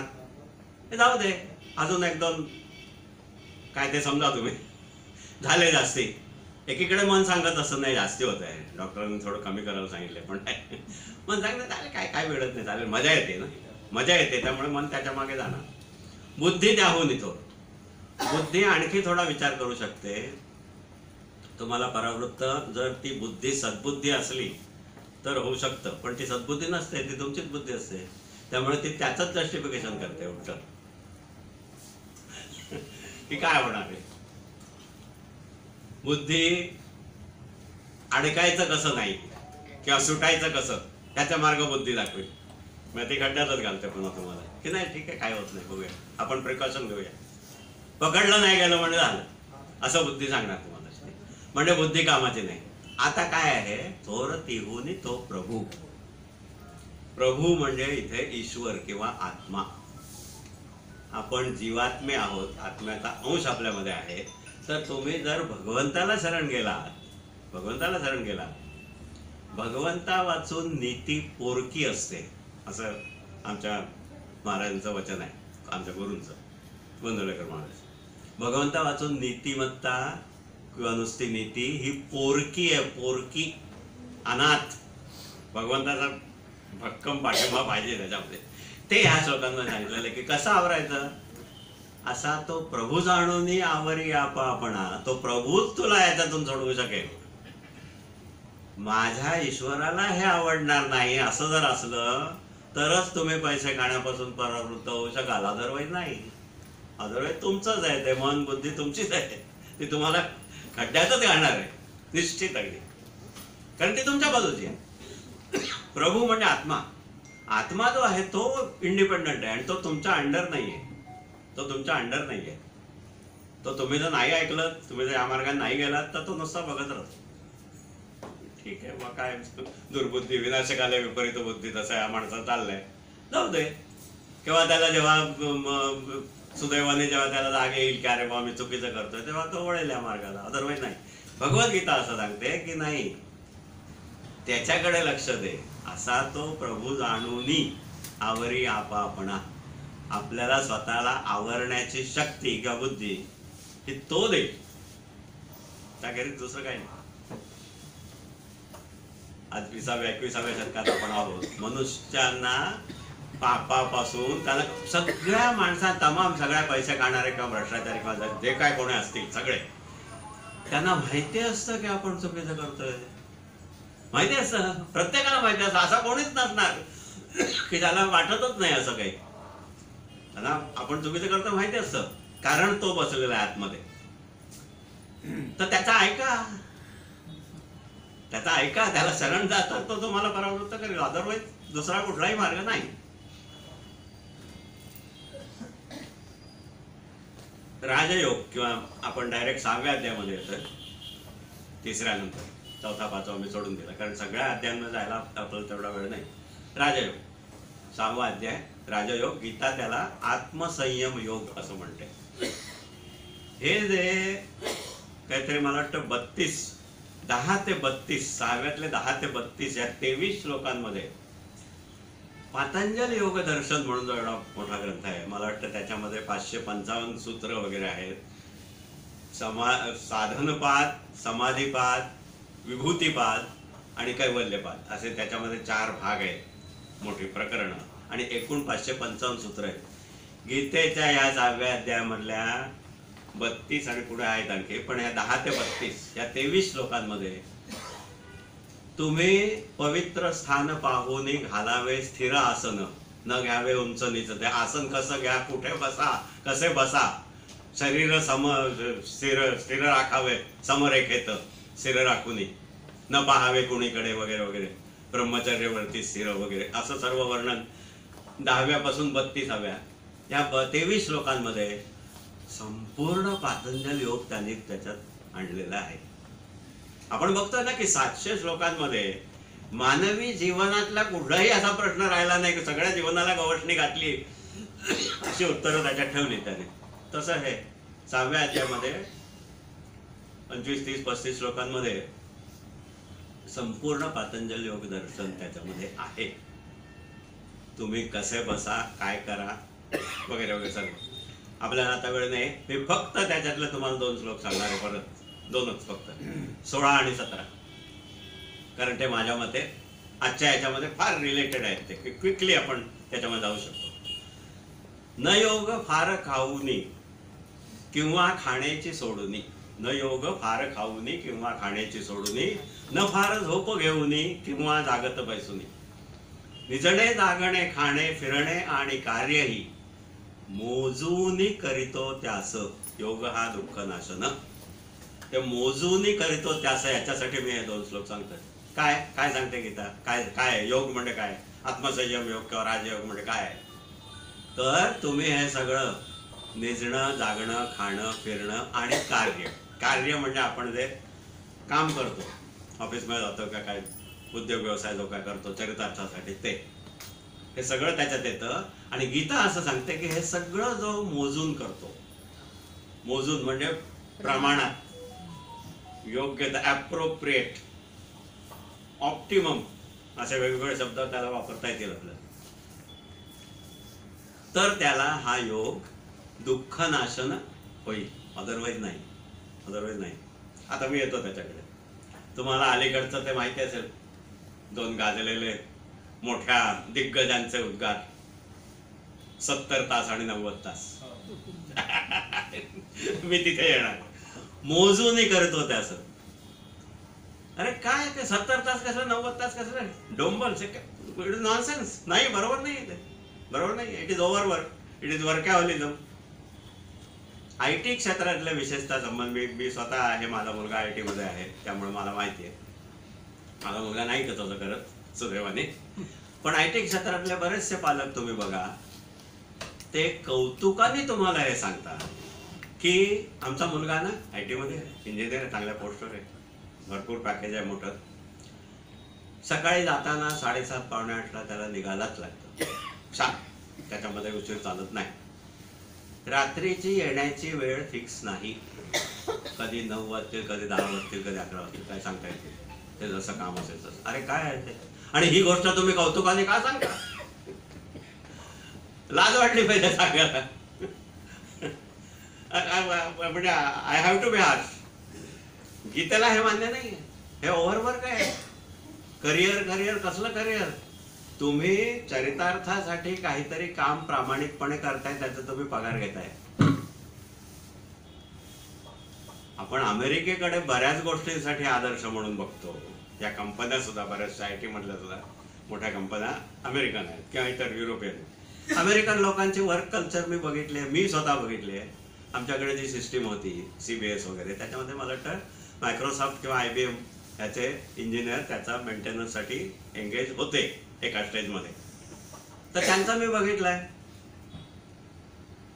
घड्याळाचा काटा असा 5 किंवा 6 असा झाला सरळ. Now I will go, I have to push off, I will come tomorrow morning. That is the culture, that is the culture, American culture. आणि इथे तुम्ही काय करताय? बॉसला खुश करण्यासाठी तुम्ही काय करताय? हे काय हे नाही आहे. करिअर किंवा वर्क कल्चर हे जे आहे, वर्क लाईफ बॅलन्स, ओसिसचे मूर्ती म्हणाले 70 तास, 5 दिवसाचा आठवडा धरला तर that comes to 14 hours per day, 14-25. आणि तो दुसरा नंतर एक आणखी कोणी शहाणे निघाले, सुब्रमण्यम L&T मला वाटतं 90 तास, 18-5-90, 18 तास काम. कशासाठी? कशासाठी? ओव्हरवर्क आहे. आणि ह्याला योग साधणार नाही असं गीता सांगते. हे ओव्हरवर्क आहे आणि काही साधणार नाही. ही मुलं, ही तरुण पिढी जी ह्या अशा जी आहारी जाते, ओव्हरवर्क किंवा अशा ह्याच्या सो कॉल्ड करिअर, ती बर्नआउट होते. बर्नआउट तुम्ही कधी शब्द ऐकला? आपण इथे सगळे बसलेलो आहोत आता, वी आर हॅपीली रिटायर्ड. आपण 60च्या पुढे आहोत आणि आपण इथे बसलो सुखाने, ठणठणीत आहोत. आपण बर्नआउट हा शब्द कधी ऐकला होता आपल्या करिअरमध्ये? कधीच नाही, नेव्हर. मी जर बॉसला खुश करायला किंवा अशा तऱ्हेने काहीतरी प्रयत्न करायला बघत नसेल, मी असे महाभाग बघितलेत आमच्या इथे मुंबईतच, की ते काय करायचे, दुपारचे साधारण बँकिंग आवर संपले की दुपारचे तर 1-2 तास गायब व्हायचे, मग यायचे आणि मग संध्याकाळी उशिरापर्यंत बसायचे बॉसला दाखवण्यासाठी की मी किती काम करतो बघा. असले प्रकार करण्यामध्ये काय अर्थ नाही. तुम्ही मोजून मापून करा. मला वाटतं हे एवढं बाद झालं. मोजूनही करतो त्याचं योगा दुःखनाचं ना, त्याच्यात तुमचं सो-कॉल्ड करिअर सुद्धा त्याच्यात बसवा. तुम्ही मोजूनच करायचं. सांगा सरळ की नाही माझा टाइम झाला की जातो, जे राहिलंय ते उद्या करतो, त्याचे जे काय परिणाम होतील ते भोगा, पडू नका त्याच्यापासून. मोजून मापन असेल तरच योगाचं फळ मिळेल, अदरवाईज नाही मिळणार. हा, आता माझा सर्वात आवडता भाग ह्याच्यामध्ये येतोय 7वा अध्याय. 7व्या अध्यायामधले 4 ते 7 फक्त 4 श्लोक 7व्या अध्यायातले. ह्याच्यामध्ये विज्ञानासह ते ज्ञान संपूर्ण तुझं सांगतो असे त्याची सुरुवात आहे. याच्यामध्ये सगळं ज्ञान विज्ञान भगवंताने सांगितलंय. हे श्लोक मी का काढलेत आणि 7व्या अध्यायाचा मी का उल्लेख करतोय, तर माझा हा अत्यंत आवडता भाग आहे. ह्याच्यामध्ये निरीश्वरवाद किंवा नास्तिकवाद, निरीश्वर, ईश्वर आहे की नाही इथपासून शंका नाही, आम्ही नाही ईश्वर विचार कोणी बघितलंय वगैरे वगैरे. निरीश्वरवाद सर्वांना माहिती. निरीश्वरवादाचं अप्रतिम उत्तर आणि खरं उत्तर, निरीश्वरवाद्यांना काय उत्तर द्यायला पाहिजे हे याच्यामध्ये तर मी तुम्हाला सांगून ठेवतो. कधी उपयोगी पडलं तर तुम्ही त्याचा उपयोग करा. ते भगवद्गीता आहे, भगवद्गीता आहे ती. पृथ्वी निरीश्वरवाद जो आहे ना, त्याच्याबद्दल आधी 1-2 गोष्टी सांगतो मी तुम्हाला. की निरीश्वरवाद, ईश्वर आहे की नाही कोण जाणे, शंका आहे, आम्ही मानत नाही. मुळात तुमच्या मांडण्यावरती तो अवलंबूनच नाहीये, तर तो भाग वेगळा सुदैवानी, पण आम्ही मानत नाही वगैरे वगैरे. हा जो प्रकार आहे सगळा, त्याचे मेनली 2 सोर्स आहेत, 2 कारणं आहेत त्याची 2 कारणं अशी की एक तर मूर्तीपूजा, मूर्ती किंवा प्रतीक हे जो आहे मूर्तीपूजा, मूर्तीमध्ये ईश्वर नाही. ते प्रसिद्ध आहे, मला वाटतं दयानंदांचं ते उदाहरण सांगतात की ते शंकराच्या पिंडीवरती उंदीर खेळताना, तो काही प्रसादाचं इकडे तिकडे काहीतरी असेल ते हे करताना पिंडीवरती नाचताना उंदीर बघितला. आणि इथे त्यांचं एकदम हे झालं की काय तर शंकर तर उंदरापासून स्वतःचं संरक्षण करू शकत नाही वगैरे वगैरे. हा बालिशपणा आहे, हा बालिशपणा आहे. दयानंद सरस्वती हे थोर होते, याबद्दल मला काही शंका नाही. आर्य समाजाची स्थापना केली त्यांनी, हिंदू धर्माचं बरंच भलं केलं, धर्मांतर वगैरे हे रोखलं, ते सर्व पुष्कळ केलं त्यांनी. Dayanand Saraswati was great. पण मूर्तीपूजेबद्दलचं हे ऑब्जेक्शन आणि त्याच्यामुळे म्हणजे ईश्वर तुम्ही आम्ही जसा मानतो ईश्वर तसा ईश्वर नाही वगैरे असे हे विचार, हे बालिश आहेत, बालिश आहेत. ते मूर्तीपूजन, मूर्तीमध्ये ईश्वर आम्ही मानतच नाही. आणि दुसरी गोष्ट, हे एक झालं मूर्तीवरून आक्षेप ईश्वराबद्दल. ते प्रतीक आहे खरं म्हणजे, बाकी त्याचा काही संबंध नाही. पंढरपूरचा विठोबा किंवा आणखी कुठलं अयोध्येतला राम आणि हे त्याच्या मूर्ती आहेत, तो म्हणजे ईश्वर नव्हे हे आम्हाला माहिती आहे. आणि दुसरं मूर्तीचं एक झालं. दुसरं असं की एक कोणीतरी विश्वसम्राट, सगळ्या जगाचं नियंत्रण करणारा असा कोणीतरी मोठा सत्ताधीश की जो मानवी अवगुणाने युक्त आहे, ह्याने त्याचं जास्ती केलं काहीतरी, नेहमी नैवेद्य चढवतो किंवा काय दान करतो, हे करतो पेटीमध्ये, त्यामुळे हा त्याला फेवर करणार आणि तुम्ही केलं नाही तर तुम्हाला धडा शिकवणार त्याचा. असा कोणी नाहीये ईश्वर, असा कोणी ईश्वर नाहीये. इज नॉट अ पर्सन, असा कोणी व्यक्ती नाहीये ती की ती लहरी झोटिंगशा सारखी वागते, कोणाला फेवर करते कोणाला नाही करत, असा ईश्वर नाही. मग ईश्वर काय आहे? निरीश्वरवाद्यांना पहिलं उत्तर, पहिलं मी हे त्यांना सांगेन की तुम्ही भगवद्गीतेतली ईश्वर संकल्पना समजून घ्या आणि मग निरीश्वरवादाबद्दल बोला. That's all. भगवद्गीतेतली ईश्वर संकल्पना काय आहे ती इथे मी तुम्हाला आणतोय. हे 4 श्लोक, 7व्या अध्यायातले 4 श्लोक. पृथ्वी आप तसे तेज, वायू आकाश पाचवे, मनबुद्धी अहंकार अशी प्रकृती अष्टधा. ही झाली अपरा माझी दुसरी जाणती परा, जीव रूपे जेणे सारे जग हे धरिले असे. जीव रूपाने सगळ्या सृष्टीचं धारण जे काय होत आहे, जीव म्हणजे मानवी जीव, पशु पक्षी प्राणी सगळे, ह्या दोही पासूनी भूते सगळी जाण निर्मिली, साऱ्या जगास तद्वारा मूळ मी मीच शेवट. दुसरे तत्व नाहीची काही माझ्या पलीकडे, ओविले सर्व माझ्यात जसे धाग्यामध्ये मणी. सूत्रे मणिगणा इव, संस्कृत म्हणे. हा ईश्वर आहे भगवद्गीतेतला. ही ईश्वर संकल्पना तुम्ही निरीश्वरवाद्यापुढे मांडा नीट. ही आहे, गीता ही आहे, मराठीत आहे. संस्कृत पाहिजे असेल तर संस्कृत घ्या, त्याचं मराठी भाषांतर. आता तुम्ही मला सांगा की तुम्ही निरीश्वरवादी आहात किंवा तुमचा ईश्वरावर विश्वास नाही म्हणजे काय? काय सांगितलं? पंचमहाभूत, पृथ्वी, आप, तेज, वायू, आकाश. तुझा ईश्वरावर विश्वास नाही म्हणजे तुझा पृथ्वीवर विश्वास नाही, जमिनीवर उभा नाही राहत तू. तुझा पाण्यावर विश्वास नाही, तू पाणी पिणार नाहीस. तुझा वायूवर विश्वास नाही, तू श्वास घेत नाहीयेस. ही ईश्वर संकल्पना जर मनामध्ये ठसली, चांगली समजून घेतली, तर निरीश्वरवादाला काही तो पत्त्याच्या बंगल्यासारखा बसवून पडतो. काही त्याला अर्थच राहत नाही. काही साफ त्याचं म्हणजे भुईसपाट होतं. निरीश्वरवादाच्या बाजूने बोलण्यासारखं काही राहतच नाही. हीच ईश्वर संकल्पना आणि हीच भगवद्गीतेतली ईश्वर संकल्पना. हे स्वच्छ सांगितलंय. या दोही बसुनी भूते सगळी जाण निर्मिली, साऱ्या जगास तद्वारा मूळ मी, मीची शेवट. गीतेतला मी हा ईश्वर आहे. हे तर गोडच आहे. गीतेमध्ये जेव्हा जेव्हा प्रथम पुरुष एक वचन येतं तेव्हा तो ईश्वर आहे. तो समजून घ्या आणि मग बोला. काही जमतं का बघा. ह्या गोष्टींवरती विश्वास नाही असं कोण म्हणेल? डोकं ठिकाणावर असलेला ठार मूर्ख किंवा पटलं तरी मांडणार नाही असा काही जणांचा स्टँड असतो की नाही तुम्ही ईश्वर आम्ही नाही म्हणून.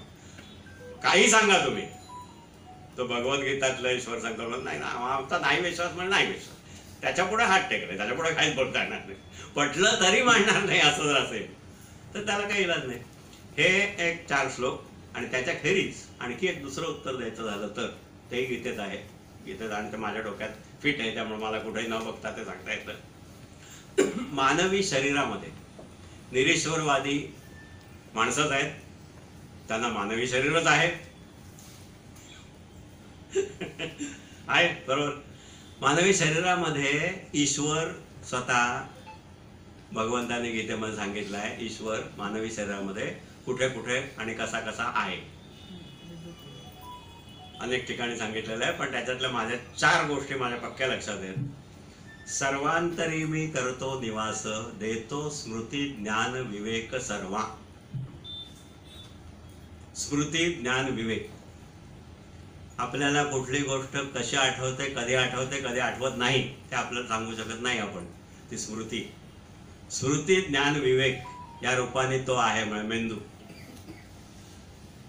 विभूती योगामध्ये विभूती सांगण्याची सुरुवात करताना 10.20 10व्यातला 20वा श्लोक जिथे विभूती सांगायला सुरुवात झाली त्यातली पहिली विभूती, राहतो आत्मरूपाने सर्वांच्या हृदयात मी, भूतमात्रास मी मूळ मध्यमी मीची शेवट. ही पहिली विभूती गीतेत श्रीकृष्णाने भगवंताची विभूती म्हणून पहिली सांगितली की मी आत्मरूपाने सर्वांच्या हृदयात आहे. निरीश्वरवाद्याच्याही हृदयात आहे तो. नाही विश्वास तुझा, नशीब तुझं, तुझ्या हृदयात तो आहे असं त्याने गीतेत सांगितलंय. जर नसेल विश्वास तर तुझं दुर्दैव आहे. तिसरं, मी वैश्वानर रूपाने प्राणी देहात राहुनी, अन्नेती पचवी चारी प्राणापानास फुंकुनी. जठरामध्ये वैश्वानर जठराग्नीच्या रूपाने अन्न पचवणारा तो आहे. आणि चौथ्यामध्ये म्हणजे 5 आहेत ऍक्च्युली, जास्ती गोष्टी आहेत. सर्व ज्ञानेंद्रियांचं अधिष्ठान, श्रोत्र जिव्हा त्वचा चक्षु घ्राण आणि कते मन या सर्वांचं अधिष्ठुनी ते विषय सेवितो.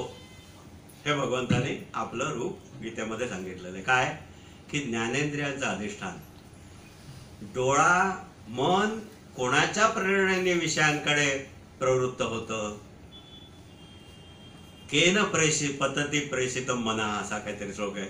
डोळा कोणाच्या प्रेरणेने कोणाच्या सत्तेने पाहतो, कान कोणाच्या सत्तेने ऐकतो, नाक कोणाच्या सत्तेने वास घेतो वगैरे. हे प्रश्न उपनिषदामध्ये आहेत. त्याला केनोपनिषद किंवा प्रश्नोपनिषद म्हणतात, कारण त्याची सुरुवात प्रश्नाने होते म्हणून. केनेशितम पतती प्रेषितम मना असा त्याचा पहिला वेळ आहे, ओळ आहे. हे प्रश्न ज्ञानेंद्रियांचं अधिष्ठान, त्याला मी एवढं महत्व का देतो? तुम्ही कोणाही एखाद्या तज्ज्ञ MD PhD त्यातला मोठा संशोधक अशा माणसाला व्यक्तीला विचारा तुम्ही की डोळा बघतो म्हणून नेमकं काय होतं. माझ्या कल्पनेप्रमाणे किंवा माझ्या माहितीप्रमाणे याची उत्तरं अजूनही सापडलेली नाही आहेत. सर्वांना आठवत असेल की आपण शाळेत शिकलोय डोळ्याचं भिंग, रेटिना, बहिर्गोल भिंग असतं. ती प्रतिमा उलटी पडते आतमध्ये, ती मेंदूत जाऊन सुलटी होते. आपण हे सगळं जग आता सुलट बघतोय समजायला लागल्यापासून. उलट कधीच नाही बघितलं. ती प्रतिमा उलटी जी होते पटलावरती, त्याची संवेदना मेंदूत जाताना सुलटी कशी होते आणि कोण करतो गीता म्हणते की त्याचं अधिष्ठान मी आहे. तुमच्याकडे जर काही दुसरं उत्तर असेल विज्ञानाला आता सापडलेलं की नाही आता समजलंय, डोळा कसा बघतो ते आता समजलंय, तर सांगा. पण आय डोंट थिंक सो. मला नाही वाटत मिळालंय असं नसेल. जीवाचं रहस्यच अजून कुठे नेमकं समजलंय. कोणी हालचाल प्राणी मात्र जीवरूपे जिने सारे जगाई धरिले, हे कुठे समजलंय? हे चिरंतन प्रश्न आहे, चिरंतन प्रश्न आहे. असो, तर हे ज्ञानेंद्रियांचं अधिष्ठान. अशा तऱ्हेने निरीश्वरवाद्याला उत्तर पहिलं त्या 4 श्लोकांमधलं, आणि नंतर हे की ते जाऊ दे, ते तुला पटत नसेल समजा, तर तुझ्या शरीरात तरी आहे ना. तुम्हाला अन्न कसं पचतं याचा काही विचार केलाय तुम्ही? कसं पचतं नेमकं? तर तुम्ही सांगाल, त्याचं सगळं ते सांगाल, हे अमुक रसायनं त्याच्यात मिसळली जातात. पण का? कधी असा विचार केलाय की जठरामध्ये असं आलं आज काहीतरी तुम्ही भयंकर वेगळं काहीतरी खाल्लं, तर ते पचवायला जे रस सोडले जातात ते कोण ठरवतो? कोण ते सगळं अरेंज करतो? की नाही आज तुम्ही शुगर जास्ती खाल्ले तर इन्सुलिन जास्ती यायला पाहिजे, ते कुठून येतं? असं. आता विभूती योग, आपण 7व्या याच्याकडे जाऊया, वळूया. आपण थोडं त्या दिवशीच्या पेक्षा थोडा मी पुढे चाललोय.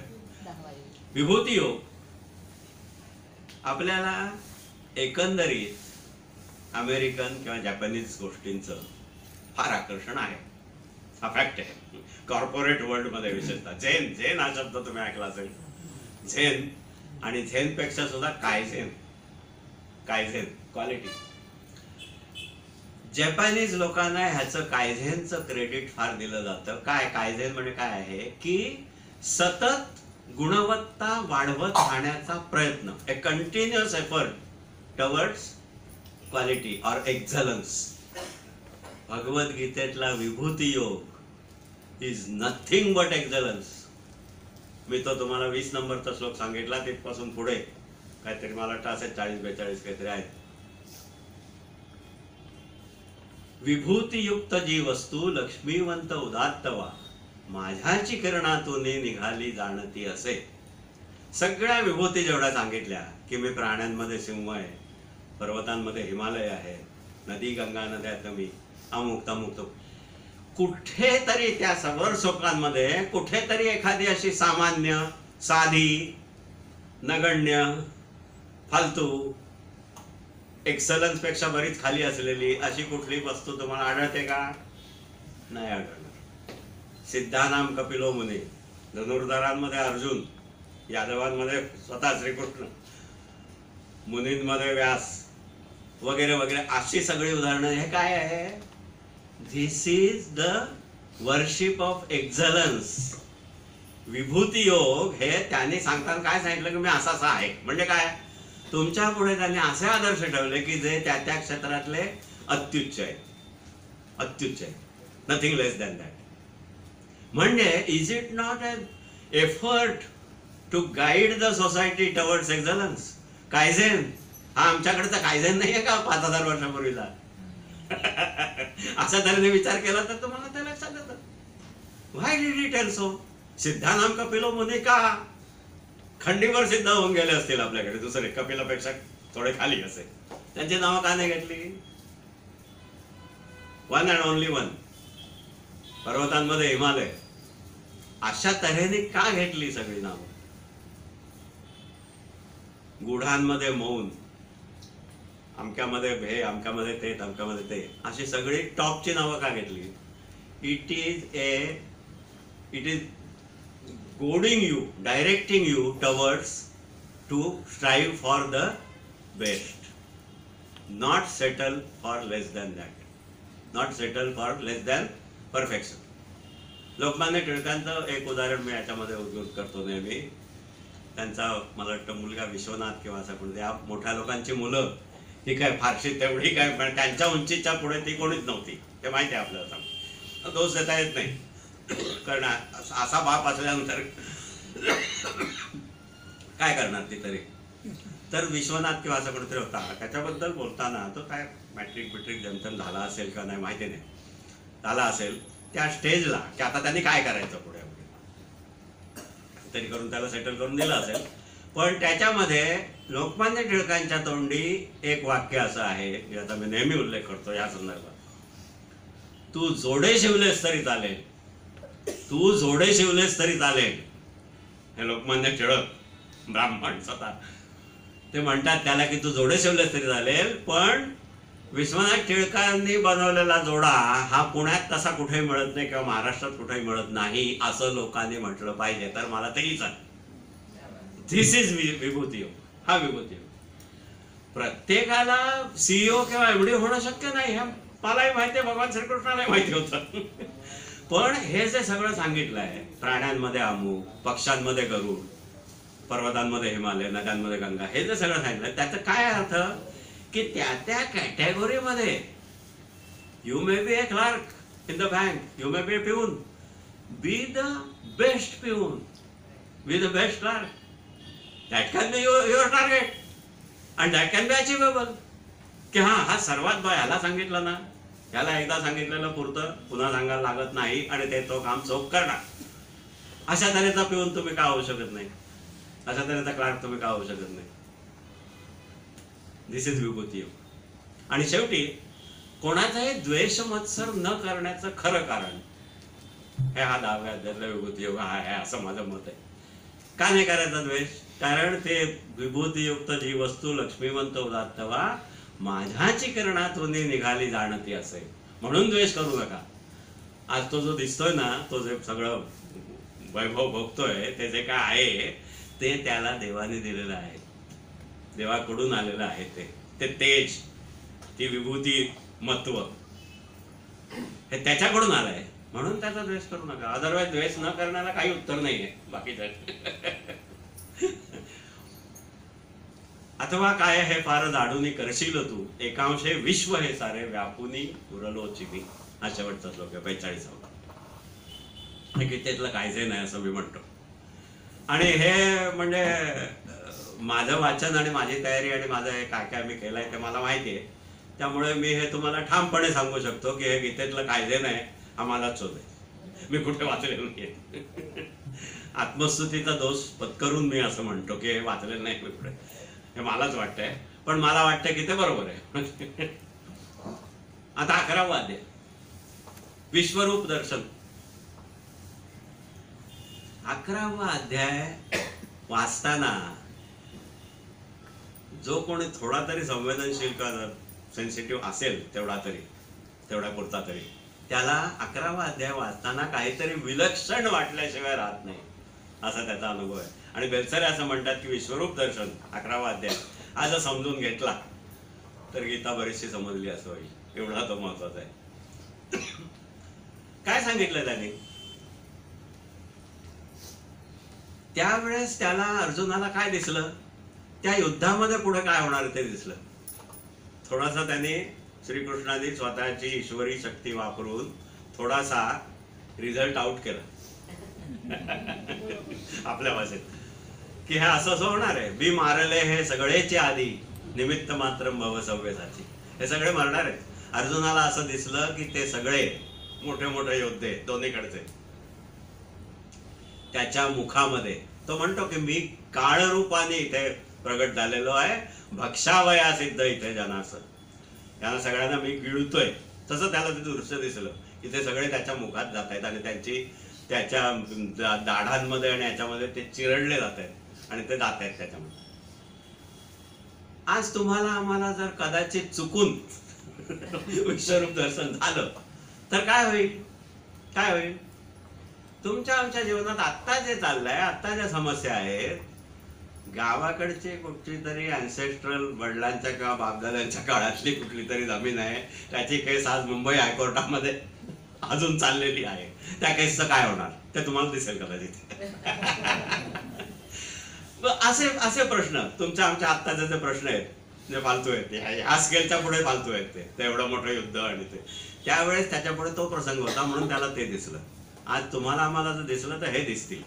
तुमचं जे काय हेवे दावे, जे काय कोणाशी वैर असेल, शत्रुत्व असेल, चांगलपणा असेल, काही कोणाचं राहिलं असेल देवाणघेवाण, ते सगळं दिसेल की त्याचं अल्टिमेटली काय होणार आहे आणि त्याचे खरी कारण काय आहे. श्रीकृष्णाने अर्जुनाला काय सांगितलं की हे बघ, हे बघितलंस ना, हे असं आहे, हे मी करतोय, तू निमित्त मात्र आहेस. तेच आपल्याला ऐकायला मिळेल की अरे बा कशाला त्या केसची काळजी करतोस, ती होणार आहे तुझ्या बाजूने पण आणखी 10 वर्षांनी होणार असं काहीतरी समजेल तुम्हाला. तर त्याच्यातला महत्वाचा भाग काय आहे की सगळं हे जे चाललेलं आहे सृष्टीचं चक्र, भूतांचा संघ हा सारा, प्रकृतीच्या अधीन जो हा सगळा मी हे सर्व करतोय 9व्या अध्यायात आहे. त्यामुळे सर्व सृष्टीची ही घडामोड होत असे असं गीता सांगते. आपल्या कर्तेपणाचा भ्रम दूर व्हावा यासाठी विश्वरूप दर्शन आहे. अर्जुनाचा मोह काय होता की अरे माझ्या हातून नाही मरणार सगळे, अरे बाबा तू नाही मारणार आहेस, मीच मारणार आहे. तू नुसता निमित्त मात्र आहेस, तू धनुष्य घेऊन नुसता उभा राहा, मी सांगतोय लढ म्हणून लढ, दॅट्स ऑल, बाकीचं मी बघतो, कारण खरा करता मीच आहे असं तो म्हणतोय. ह्याच्यासाठी विश्वरूप दर्शन. 12वा अध्याय भक्ती. एक 15 मिनिटं लागतील ना. भक्ती योग. भक्ती योगावरती माझं एक वेगळं झालं होतं फक्त 12व्याच अध्यायावरती. भक्ती योगाबद्दल मी त्याच्याकडे कटाक्षाने अशाने बघतो की हल्लीच्या जगामध्ये काय झालं की आहे ना बरोबर की भोंदूगिरी, बुवा बाबा महाराज काका मामा बापू काय कोण असतील ते, बापू तुम्हाला बसेल इथे नक्की. ह्याच्याबद्दल मी अत्यंत हार्शली टीका करतो, ओपनली कित्येकदा नावं घेऊन सुद्धा करतो. आसाराम बापू अरे काय आहे, जिथे भगवद्गीता होऊन गेली, सांगितली गेली, जिथे अध्यात्मामध्ये एवढे अतिरथी महारथी होऊन गेले, ज्ञानेश्वर तुकाराम सारखे दिग्गज ऋषीमुनी होऊन गेले ज्यांनी खरं अध्यात्म सांगितलं, तिथे आज एवढी भोंदूगिरी आणि बाबा महाराजगिरी बोकाळली आहे. तर मी 12व्या अध्यायाकडे ह्याच्यासाठी येतो.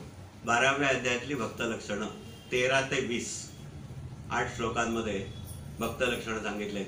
मी असं म्हणतो, तुम्हाला चॅलेंज देऊन म्हणतो की ही लक्षणं फक्त तुम्ही बघा एकदा. अनपेक्षा शुचिर्दक्षा उदासीनो गतव्यता. अनपेक्षा, कुठलीही अपेक्षा न ठेवणं. हे जे जितके कोणी बाबा महाराज आणि कोण आहेत ते तुमच्याकडे गुरु म्हणून किंवा सद्गुरू म्हणून येतात, ते भक्त म्हणूनच येतात ना. ते स्वतःला भक्तच म्हणतात ना की नाही. स्वतःला जर त्याने भक्त म्हणवलं नाही तर तुम्ही त्यांना उभंच करणार नाही. तू तर भक्त पाहिजेस तेव्हा मी तुझ्या गुरु शिष्यत्व पत्करणार. बरोबर, लॉजिकली जाऊया आपण. तर तुम्ही ही भक्त लक्षणं बघा आणि ही त्याला लावून बघा. तुम्ही जन्मात कधी कोणा बंधूच्या मागे जाणार नाही. ह्या दृष्टीने मी 12व्या अध्यायाला महत्व देतो. अनपेक्षा शुचिर्दक्षा. आमच्याकडे आमच्या कॉलनीमध्ये वगैरे झाले, तुमच्याकडेही होत असतील. कोणतरी येतो, त्याचं ते प्रोजेक्टर आणून त्याचे काय हे व्हिडिओ वगैरे सर्व लागतं. तिथे गेटशी त्यांचे काउंटर टेबल लावलेली असतात. काय तर म्हणे ध्यानाला बसताना ध्यान आमच्या गुरुने सांगितलं तसंच करायचं. बाबा महाराज जे असतील ते तसंच करायचं. पण त्याच्यासाठी बसताना जे आसन लागेल ना, ते तिकडे काउंटर आहे, तिकडून घ्या. ती आश्रमात तयार झालेली आसनं आहेत म्हणून ती घ्या. दुसरी कुठली तुम्ही घरातली सतरंजी घेतली तर तुम्हाला नाही उपयोग पडणार. ती स्पंदनं त्याच्यातली येतील. ती डोक्याला काहीतरी बांधायचं खंडाशासारखं, ते आवश्यक आहे म्हणून त्याचा फायदा होतो. पण ती सुद्धा तुम्ही तिकडची घ्या. पब्लिकेशन्स आहेत, मासिका आहेत, उदबत्त्या, कापूर, हे ते सगळं आसाराम बापूचं हे चालू होतं. आसाराम बापूचं मी जयपूरला असताना एक बघितलं, त्याचं सगळं माझ्या लक्षात आलं काय आहे ते भानगड. असं आहे सगळं. म्हणून मी म्हणतो 12व्या अध्यायातली भक्त लक्षणं काहीतरी मला वाटतं 25-30 काहीतरी असतील, ते सगळे लिहून काढा आणि एक एक लक्षण बघा. आणि तो जो कोण आहे ना बंधू, त्याला ती लक्षणं लावून बघा. अनपेक्षा का तिथून घ्यायची? तुला पैसे हवे का? मी कापूर वाण्याच्या दुकानातून नाही घ्यायचा, तुमच्याकडूनच घ्यायचा. स्पंदन बिंदन थापा आहेत. तुम्हाला पैसे मिळवायचे म्हणून तुम्ही ते विकताय. You R marketing. आणि मी नेहमी ह्याच्यामध्ये तुकारामाचं उदाहरण देतो. अरे तो बिचारा जातीने वाणी, बनिया, वाणी, मराठी म्हणून वाणी म्हणू आपण, गुजरातीमध्ये बनिया, किराणा सामानाचा व्यापार करणं हा त्याचा पडिजात व्यवसाय, वैश्यवाणी. तो बुडाला, त्याला तो व्यवसाय नाही जमला, त्याचं दिवाळं निघालं, लोकांनी त्याला गाढवावर बसवून चपलांचे भार घालून दिंड काढली. इतका तो अनसक्सेसफुल ठरला व्यापारामध्ये. आणि तो अध्यात्मामध्ये कुठच्या कुठे उंचीला गेला, जगद्गुरु या पदाला, म्हणजे एवढा महान संत झाला. ज्ञानेश्वरांच्या बरोबर नाव घेतलं जातं. तुका झाला असे कळस एवढा गेला. सध्या काय झालंय? सध्या तुम्ही अध्यात्म सांगायला येताय आणि व्यापार करताय आणि तो तुम्हाला जमतोय. तुम्ही वाटेल तेवढ्या इस्टेटी उभ्या करताय. दिल्लीला मी अनेकदा जायचो. दिल्लीला एअरपोर्टवरून आलं की तिकडे करोलबागचं दिसेल जाताना आसाराम बापूच्या मठाचा बोर्ड लागतो तुम्हाला मोठा, असं कमानच लागते. त्या आतमध्ये कुठे आश्रम असेल माहिती नाही. देशामध्ये अनेक ठिकाणी आश्रम, इस्टेटी, अनेक ठिकाणी त्या इस्टेटींचे कोर्टात चाललेले वाद, एवढं सगळं आहे. आणि आज तो मनुष्य बलात्कार आणि खुनाच्या याच्यावरून अनेक वर्ष तुरुंगात आहे. हे काय झालंय? तुम्ही खऱ्या अध्यात्माकडे वळा. मी ते सांगितलं तसं straight line. If you miss it, तुम्ही चुकीच्या गोष्टींच्या मागे गेलात की तुम्ही जगाला प्रदक्षिणा टाकलीत तर तुम्ही तिथे जाणार नाही. खऱ्या ठिकाणी जिथे राहायला पाहिजे तिथे. गीता तुम्हाला तो मार्ग दाखवते. गीता. आणि आपल्याकडे गंमत ही आहे की खरे संत जे सगळे होऊन गेले, भगवद्गीतेच्या विरुद्ध बोलणारा कोणी झाला का? नाही. आद्य शंकराचार्यांचा अद्वैत वेदांत, गीतेचं तत्वज्ञान, त्याच्या विरुद्ध जाणारा कोणी संत झाला का? नाही. एवढी एकवाक्यता आहे. गीता सांगते ते बरोबर आहे. त्याच्या पुढे त्याला कोणी, ही जी भक्त लक्षणं आहेत 12व्या अध्यायाची, ती तुम्ही वाचा. तुम्ही जन्मात कुठल्या बंधू भावाच्या मागे तरी लागणार नाही. एवढं झालं तरी खूप झालं. कारण जर बंधू भावाच्या मागे लागला तर तुम्ही खऱ्या अध्यात्माकडे कधी येणारच नाही. चुकीच्याच गोष्टींच्या मागे लागा. असो. आता 13वं अध्याय. 13व्या अध्याय थोडक्यात उल्लेख करतो. त्याचा एक गंमत आहे सांगण्यासारखी आहे. 13व्या अध्यायामध्ये ज्ञानलक्षण आहे. ती अशीच निर्भयत्व, मनशुद्धी वगैरे अशी सुरुवात होणारी काहीतरी 39 का अशी काहीतरी नेमका आता लक्षात नाही, 27 का अशी काहीतरी आहेत लक्षणं. स्थितप्रज्ञ दर्शन दुसऱ्या अध्यायातलं, 12व्या अध्यायातला भक्त, 13व्या अध्यायातली ज्ञानलक्षणं आणि 14व्या अध्यायामध्ये त्रिगुणातीत. हे गीतेचे आदर्श आहेत. माझ्यासारखा मनुष्य चुकून बोलताना एकदा मी असं बोलून किंवा लिहून गेलो की गीतेचे 4 आदर्श म्हणून. पुढे मी बेलसाऱ्यांचं वगैरे वाचलं. त्याच्यात मला वाटतं स्वामी रामसुखदासजींचा किंवा कोणाचं तरी, त्याच्यामध्ये मला हे लोक जे माझ्यापेक्षा काही पटीने मोठे आहेत ते कसा विचार करतात ते मला दिसलं. नाही, गीतेचा आदर्श एकच आहे. दुसऱ्या अध्यायात जो स्थितप्रज्ञ म्हणून तुम्हाला दिसतो तोच 12व्या अध्यायात भक्त म्हणून दिसतो, तोच 13व्या अध्यायात ज्ञानी पुरुष म्हणून दिसतो आणि तोच 14व्या अध्यायामध्ये त्रिगुणातीत म्हणून दिसतो. तो आहे एकच. कारण ही सगळी लक्षणं एकीकडेच जाणारी आहेत, नावं वेगळी आहेत फक्त. आता 13व्या अध्यायामध्ये ज्ञानाची लक्षणं आहेत. त्याच्यामध्ये एक गंमत आहे. ज्ञान लक्षणं म्हणून जी गीतेने सांगितले ते सगळेच्या सगळे निर्भयत्व, मनशुद्धी, अहिंसा आहेत, ते सर्व असे आहेत. ते सगळेच्या सगळे काय आहेत? सद्गुण. आता हे बाजूला ठेवा, मनाच्या एका कोपऱ्यामध्ये ठेवा की भगवद्गीता आपल्याकडे होऊन गेली, 5000 वर्ष झाली. त्यात ज्ञानाची लक्षणं म्हणून सद्गुण सांगितले.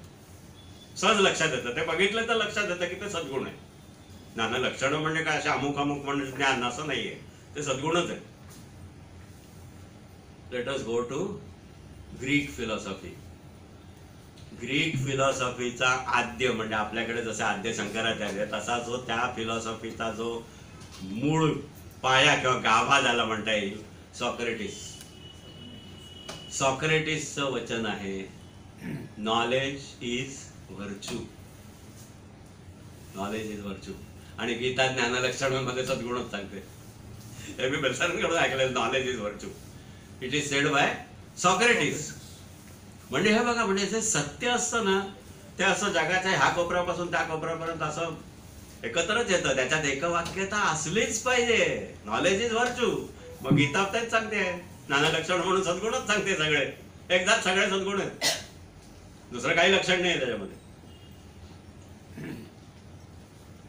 आता 14वा अध्याय त्रिगुण सत्व रजतम, हे अगदी हा विषय अगदी थोडक्यात म्हणजे सांगण्यासारखा आहे. विवेकानंदांचं एक प्रसिद्ध वाक्य आहे, तरुणांना उद्देशून विशेषतः त्या काळामध्ये, त्यांच्या काळामध्ये केलेलं, भारतीय तरुणांना उद्देशून, की a vigorous game of football in the open ground, a vigorous game of football will bring you nearer to God rather than study of scriptures. हे विवेकानंदाने म्हटलेलं आहे. याचं रहस्य काय आहे ते मी आता तुम्हाला 14व्या अध्यायाच्या आणि सांगतोय. सत्व रजतम. भारतीय तरुण त्या काळातले किंवा का हल्लीच्या काळातले काय सगळेच म्हणजे एकंदरीतच आपण सगळे तमोगुणात आहोत, आळशी, काही करायला नको. त्यांना उद्देशून त्यांनी हे सांगितलं की विगरस गेम ऑफ फुटबॉल. त्यासाठी काय करायला लागेल, आधी शरीर थांबवायला लागेल, कारण फुटबॉल फिजिकल फिटनेस शिवाय शक्यच नाही. त्यासाठी त्यांनी ते सांगितलं, it will bring you nearer to God rather than scripture, study of scriptures. त्यांना तमोगुणातून रजोगुणात आणण्यासाठी त्यांनी हे वाक्य उद्गारलं. त्यांना फुटबॉलचा प्रसार करायचा होता किंवा स्क्रिप्चरचा स्टडी करायला त्यांचा विरोध होता असं अजिबात नाहीये. त्यांचंच वाक्य दुसरं असं आहे माझ्या आठवणीमध्ये, माझ्या माहितीमध्ये, की कठोपनिषद आणि भगवद्गीता ही तरुणांनी मुखोद्गत करावी असं त्यांचं मत आहे, विवेकानंद. त्यामुळे त्यांचा स्क्रिप्चरला विरोध नव्हता किंवा फुटबॉलचा प्रसार करायचा नव्हता त्यांना कुठल्या लीगचा वगैरे. पण त्यांनी असं म्हटलं, का म्हटलं, की तमोगुणातून रजोगुणात या, रजोगुणातून सत्वगुणाकडे जा आणि सत्वगुणातून तुम्ही पुढे त्रिगुणातीताकडे तुम्ही जाऊ शकता. 14व्या अध्यायामध्ये हा विषय चालू होतो. त्यांनी व्यवस्थित सर्व सत्वगुण कशाला म्हणायचं, सत्वगुण काय आहे, रजोगुण काय आहे, तमोगुण काय, याचं जास्ती विस्तृत विवरण जर तुम्हाला पाहिजे असेल तर दासबोधामध्ये सत्वगुणाचा समास, रजोगुणाचा, तमोगुणाचा, याच्यात विस्तृत वर्णन आहे. सत्वगुणाचा समास मला वाटतं पुष्कळ मोठा आहे, समर्थ रामदास स्वामी लिहिलेलं. तर त्याची सगळी वर्णनं आहेत. आणि ह्याच्यामध्ये आता पुढे हा 17वा आणि 18वा या अध्यायांमध्ये, त्याच्यावरही माझं एकदा झालं होतं वेगळं 18व्या अध्यायावरती. याच्यावरती 17व्या पासून सुरुवात होते की आहार, यज्ञ, दान, तप. आहार, यज्ञ, तप, दान ह्याचे त्रिगुणांनुसार प्रकार. सात्विक आहार, राजस आहार, तामस आहार. सात्विक यज्ञ, राजस यज्ञ, तामस यज्ञ. सात्विक तप, तप मध्ये सुद्धा ते तिहेरी, वाणीचं तप, देहाचं तप आणि मनाचं तप, हे तिहेरी पुन्हा 3 गुणांचं, सात्विक, राजसिक, तामसिक. आणि दान, सात्विक दान, राजस दान, तामस दान. तोच विषय पुढे 18व्यात चालू राहतो. त्याच्यामध्ये ज्ञान, कर्म, कर्ता, बुद्धी, धृती आणि सुख. सुख सुद्धा सात्विक सुख कशाला म्हणायचं, ते काय असतं, राजस आणि तामस, असं सगळं विस्ताराने सांगितलेलं आहे. परमार्थाचा मार्ग थोडक्यात असा आहे की तुम्ही आम्ही सगळे आता मोस्टली तमोगुणात किंवा थोडेफार रजोगुणात आहोत. आपल्याला सत्वाकडे जायचं आहे. सत्वाकडे जाऊन त्याच्यातून मग पुढे गुणांच्या पलीकडे वगैरे ते फार गहन विषय आहे तो. त्रिगुणातीत होणं किंवा स्थितप्रज्ञ किंवा हे फार मोठं आहे. आपण निदान ह्या जन्मामध्ये सत्वगुणापर्यंत जर मजल मारली की सत्वगुणी होता, हा मग गेला तो मनुष्य सत्वगुणी होता, एवढं झालं तर पुष्कळ झालं, अशी परिस्थिती आहे. तर हे सगळं आपण हे थोडक्यात म्हणजे आपला त्याच्यात जायचं नाही, डिटेलमध्ये जायचंच नाही आता. आता 18वा एक छोटीशी गोष्ट सांगतो तुम्हाला, एक 5 मिनिटाची होईल आणि त्याच्यानंतर काहीतरी आपण बघूया. जर थोडे इच्छा असले तर थोडे 5-10 मिनिटं इकडे तिकडे, अदरवाईज नाही.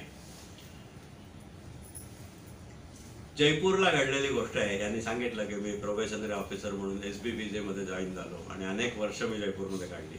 आता ही जी मी घटना सांगणार आहे त्या 18व्या अध्यायाकडे येतोय म्हणून सांगतोय मी.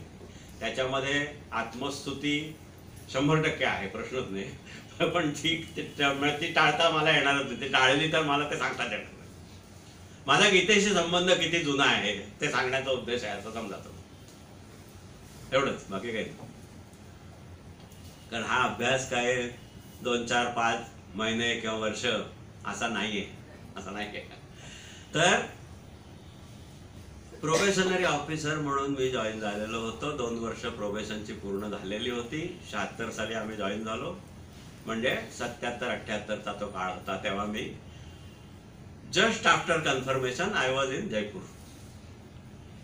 तेव्हा आम्ही एक रूम घेऊन राहत होतो. माझा एक रूम पार्टनर माझ्यासारखाच प्रोबेशनरी ऑफिसर होता, बंगाली तो होता.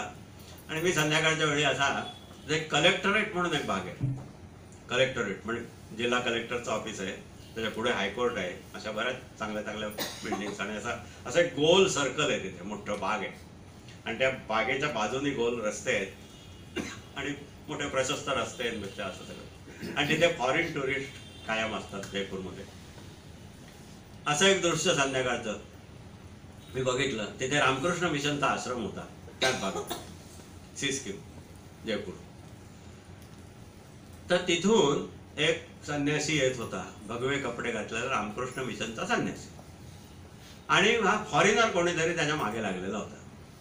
त्याचे ॲक्सेंट आणि त्याचं ते रूप वगैरे, कातडीचा रंग वगैरे सगळ्यावरून त्याचं समजत होतं की हा फॉरेनर आहे. आणि तो त्याच्या संन्यासी बघून त्याच्या मागे लागला होता. आय वॉन्ट टू नो, त्याच्या त्या विशिष्ट स्टाईलमध्ये तो म्हणत होता, how I do get the peace, I want peace. शांती कशी मिळेल हे तो इंग्लिशमध्ये त्याच्या भाषेमध्ये विचारत होता त्या संन्यासाला. मी वाजून चाललो होतो. गीतेचा माझा तेव्हापासूनच परिचय होता, त्यामुळे मी ही गोष्ट सांगतोय. How do I get piece? What does the Bhagavad Gita say about piece? How I will get piece? हा त्याचा प्रश्न. आणि उत्तर देणारा रामकृष्ण मिशनचा संन्यासी, तो साधारण मिडल एज असेल.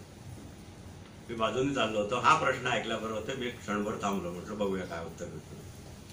आणि माझ्या डोक्यात जे श्लोक आले, दोन श्लोक, मी त्या गीताई मधले सांगतो तुम्हाला, संस्कृत मधलेही सांगू शकतो, पण गीताई मधले सांगतो. राहिला सर्व भूतांच्या हृदयी परमेश्वर, मायेने चाळवी त्यास जणू यंत्रात घालून, त्यातेची सर्व भावे तू जाई शरण पावसी, त्याच्या कृपाबळे थोर शांतीचे स्थान शाश्वत. त्या रामकृष्ण मिशनच्या संन्याशाने त्या फॉरेनर माणसाला हेच 2 श्लोक सांगितले. हे ऐकल्यावरती मी पुढे गेलो की म्हटलं बरोबर. हे मी याच्यासाठी सांगतोय की हे 77-78ची गोष्ट आहे.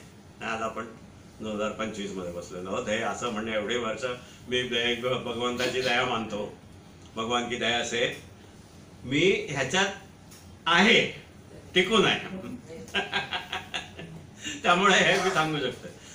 पुण्यातला एक प्रसंग आहे, वसंत व्याख्यानमाला, याचा जोगात आला म्हणून तो सांगतो. वसंत व्याख्यानमाला हे प्रसिद्ध गाजलेली व्याख्यानमाला आहे तिकडची, आणि मोठ्या मोठ्या डोट्टाचार्य लोकांची, विद्वानांची तिथे व्याख्यानं होतात. डॉक्टर बाबासाहेब आंबेडकरांचंही व्याख्यान त्याच्यात झालं होतं, अशा दिग्गज लोकांची. तर वसंत व्याख्यानमालेमध्ये असा एक प्रकार झाला, आता मी त्यातली नावं विसरलो. कोणातरी विद्वानाचं तिथे भाषण झालं मार्क्सवादाच्या बाजूने, कार्ल मार्क्स आणि त्याचं तत्वज्ञान, सगळं कम्युनिझम. आणि त्याने अद्वैत वेदांत शंकराचार्यांचा किंवा आपली भक्ती व्यक्ती हे सगळं तत्वज्ञान, अध्यात्म तत्वज्ञान जे आहे ते सगळं खोडून काढलं, बाजूला सारलं. मार्क्स तेवढा बरोबर. असं दणकेबाज व्याख्यान झालं त्याचं. बरेच लोक टाळ्या वगैरे वाजवल्या, सत्कार वगैरे झाला, ते गेले. 4-5 वर्षांनी, 4 ते 5 वर्षांनी त्याच व्यक्तीचं वसंत व्याख्यानमालेमध्ये पुण्यामध्येच शंकराचार्यांच्या अद्वैत वेदांतावरती तत्वज्ञान व्याख्यान झालं. तेवढाच अभ्यास पूर्ण, आणि आद्य शंकराचार्यांचा अद्वैत वेदांतच कसा खरा आहे, आणि मार्क्सवादाबद्दल त्यांनी प्रांजळपणे कबुली दिली की मी एकेकाळी मार्क्सवादाच्या मागे लागलो होतो, पण ते सगळं तोतांड आहे, हे त्यांनी कबूल केलं आणि अद्वैत वेदांतावरती व्याख्यान दिलं. हे व्याख्यान झाल्यावरती पुणेकरच ते जे कोणीतरी छाणा तिथे त्याला भेटला, बरोबर का हो तुमचं ठीक आहे हो, तुम्ही इथे प्रांजळ कबुली दिलीत की तुम्ही मार्क्सवादाच्या प्रभावातून बाहेर आलात आणि आता तुम्ही हे अद्वैत वेदांत आणि भक्ती वगैरे तुम्ही मानता. जे लोक, जे श्रोते तुमच्या त्या 4-5 वर्षापूर्वीच्या व्याख्यानाला होते आणि ते आता नाहीत उपस्थित, त्यांचं काय? ही भगवद्गीतेची सार्वकालिकता किंवा कालबाह्य होणं शक्यच नाही हे जे मी म्हणतो ते ह्याच्यामुळे म्हणतो की आज 5000 वर्ष झाली मी भगवद्गीतेच्या नादी लागलो आणि बुडालो, फसलो साफ, माझं दिवाळ निघालं, असं कोणी म्हटलंय का? हरीचा लाल कोणी आहे? नाही, शक्यच नाही. इतकं ते टिकाऊ आहे. आता एक थोडक्यात मी जसं ते आपण आवर्तच घेऊया एक 5-1 मिनिटामध्ये. एक गोष्ट छोटीशी, तर जसं नॉर्मन विन्सेंट पीलचं जसं मी सांगितलं तसेच एक ह्यूग प्राथर म्हणून एक अमेरिकन रायटर होऊन गेलाय, म्हणजे आहे मला वाटतं तो अजून असेल, त्याची काही बेस्ट सेलर वगैरे आहेत, पुस्तकं आहेत आणि असा काउन्सिलर वगैरे अशा टाईपचं, आणि त्याचे विचार बरेचसे आपल्या ह्याच्याशी मिळते जुळते आहेत. ह्यूग प्राथरचं एक प्रसिद्ध वाक्य आहे, त्याचं बुक ऑफ गेम्स आणि द क्वाइट आन्सर अशी 1-2 पुस्तकं माझ्याकडे आहेत. त्या बुक ऑफ गेम्सच्या इंट्रोडक्शन मध्ये हे सांगितलेलं आहे कोणीतरी की ह्यूग प्राथर हा एकदा म्हणालाय की there must be another way to go through life besides being pulled through it kicking and screaming. अगदी लक्ष देऊन ऐका. there has to be another way of going through life besides being pulled through it kicking and screaming. एखाद्या जत्रेतलं लहान मूल तुम्ही अशी कल्पना करा, म्हणजे बरोबर हे पिक्चर तुमच्या डोळ्यापुढे येईल. Kicking and screaming. ते लहान मूल काय करत असतं, आई किंवा वडील बरोबर असतात, त्यांनी हात धरलेला असतो. ते मूल म्हणतं मला हे हवंय, ते हवंय, ते हवंय, आणि ती त्याला खेचत असते. तसं आपलं चाललेलं आहे. Besides being pulled through it kicking and screaming there has to be another way. That another way हे आमची भगवद्गीता किंवा भारतीय संतांचं अध्यात्म हा तो अनदर वे आहे. जर तो तुम्हाला पाहिजे असेल तर तो इथे आहे. There has to be another way. हे त्यांनी लिहून ठेवलं. त्याच्या पुस्तकामध्ये त्यांनी काही मार्ग सांगितले, आधुनिक आणि गायडेड मेडिटेशन वगैरे अशा टाईपचे. ते सोडा तुम्ही. This is the real way. Otherwise आपलं हे आयुष्य सध्याचं आहे. विशेषतः भगवद्गीता मी ज्येष्ठांच्या, आता त्या मुद्द्याकडे येतो, त्या मुद्द्याकडे आता मी येतो एक 5-1 मिनिटामध्ये फक्त. 6:30 लिमिट आहे. 5 मिनिटं फक्त 5 मिनिटं. चालेल, ठीक आहे 5 मिनिटात जाऊ. आपल्या पुढे आपलं आता जे स्टेज आहे, खरं सांगा मला की आपल्या पुढे आता जे प्रश्न आहेत त्यांची उत्तरं अशी इझी सोल्युशन्स काहीतरी. मी मगाशीच सांगितलं की स्ट्रेट लाईन थिंकिंग म्हणजे तुम्ही जर if you go for easy solutions, if you go for unreal things की जे खरी सोल्युशन नाही आहेत, अशा गोष्टींकडे तुम्ही जर सोल्युशन म्हणून वळलात तर तुम्ही खऱ्या सोल्युशनकडे कधीच येणार नाही. तो ट्रॅप असतो. तुम्हाला खोटे फसवे मार्ग आपले सगळे हे असतात ना. आता जी स्टेज आहे आपली, काय झालंय, करायचं ते करून झालंय सगळं. आता मागाशी कोणीतरी म्हणाला होता, कोणीतरी म्हटलं होतं तिकडे, आमचं झालंय आता सगळं, सर्व झालेलं आहे. सुदैवाने आपण SBIचं पेन्शनर आहोत, म्हणजे ती काही ददात नाहीये. SBIला आपल्या पेन्शनर्सना पेन्शन देता येत नाही अशी वेळ येण्याची आपण कल्पनाही करू शकत नाही. त्यामुळे तो भाग मोकळा आहे. मुलं कोणाचे अमेरिकेत असतील, कोणाचे कुठे असतील, आपापल्या ह्याच्यात असतील, असं सगळं आहे. ह्या सगळ्या सेटअपमध्ये आता if this is not the time, जर आता नाही तर कधी, दॅट इज द क्वेश्चन. कारण माझी धारणा अशी आहे की सगळ्या ह्याची तुमची जी खरी सोल्युशन्स आहेत ना, आपली काय काय आपल्या पुढे असतं. भीती, मोठ्यात मोठी भीती म्हणजे मृत्यूची भीती, मृत्यूने येणाऱ्या वियोगाची भीती. आपले जवळचे सगळे सोयरे, पती पत्नी कोण असतील, आणखी जवळचे संबंधित, त्यांचा मृत्यूने होणारा वियोग. अज्ञाताचं भय, अनसर्टन्टीची भीती, अनिश्चितता, उद्या काय होईल माहिती नाही. म्हणून मी आधीच सांगितलं की SBI तर पेन्शन देणार आपल्याला ती निश्चिती आहे. सगळे प्रश्न आरोग्य, फायनान्स आणि हे साथ संगत, आपलं रिलेशन्स, या सगळ्या ह्याच्यामध्ये सगळे प्रश्न आहेत. ह्याची सगळ्याची खरी सोल्युशन्स तुम्ही हे ठीक करायला पाहिजे, ते ठीक करायला पाहिजे, हे ठीक करायला पाहिजे, असं करून 10 गोष्टी आहेत. 10वी गोष्ट तुम्ही ठीक करायला जाता तोपर्यंत पहिली गोष्ट बिघडलेली असते. That is life. आणि त्यामुळे ह्याची उत्तरं अध्यात्मात आहेत, भगवद्गीतेत आहेत असं मी यांच्यासाठी म्हणतो की इतर ठिकाणी ती नाही आहेत तशी. ॲज सिम्पल ॲज दॅट मी सांगितलं तसं. आता 10 प्रश्न आहेत तुमच्याकडे. मुलाचं काहीतरी व्हायचंय, मुलीचं लग्न व्हायचंय. अहो एकनाथांचा जावई वाईट चालीरीतीचा असा होता, बाईचा नादी होता. एकनाथ, संत एकनाथ, त्याला त्या बाईच्या पासून सोडवण्यासाठी एकनाथ त्या बाईच्या माडीवर गेले आणि तिला सांगितलं की तू माझ्या कीर्तनाला ये. ही गोष्ट बेलसरांकडून मी ऐकलेली आहे. काय वाटलं असेल त्याला, एकनाथाने आयुष्यात कधी कोणाला सांगितलं असेल की तुम्ही माझ्या कीर्तनाला या म्हणून? नो, याचं ते येतील. पण त्या बाईला मुद्दाम जाऊन सांगितलं. परिणाम असा झाला की ती त्यांच्या कीर्तनाला यायला लागली आणि तीच तिकडे येते म्हटल्यानंतर हाही आला आणि आज सुद्धा आला. अशा गोष्टी संतांच्या बाबतीत घडलेल्या आहेत. तर तुम्ही आम्ही तर काय प्रश्नच नाही. मुलगा त्यांचा, एकनाथांचा मुलगा, ह्याने भागवत संस्कृत मधून मराठीत आणलं म्हणून ह्यांच्याशी भांडून काशीला जाऊन राहिला होता.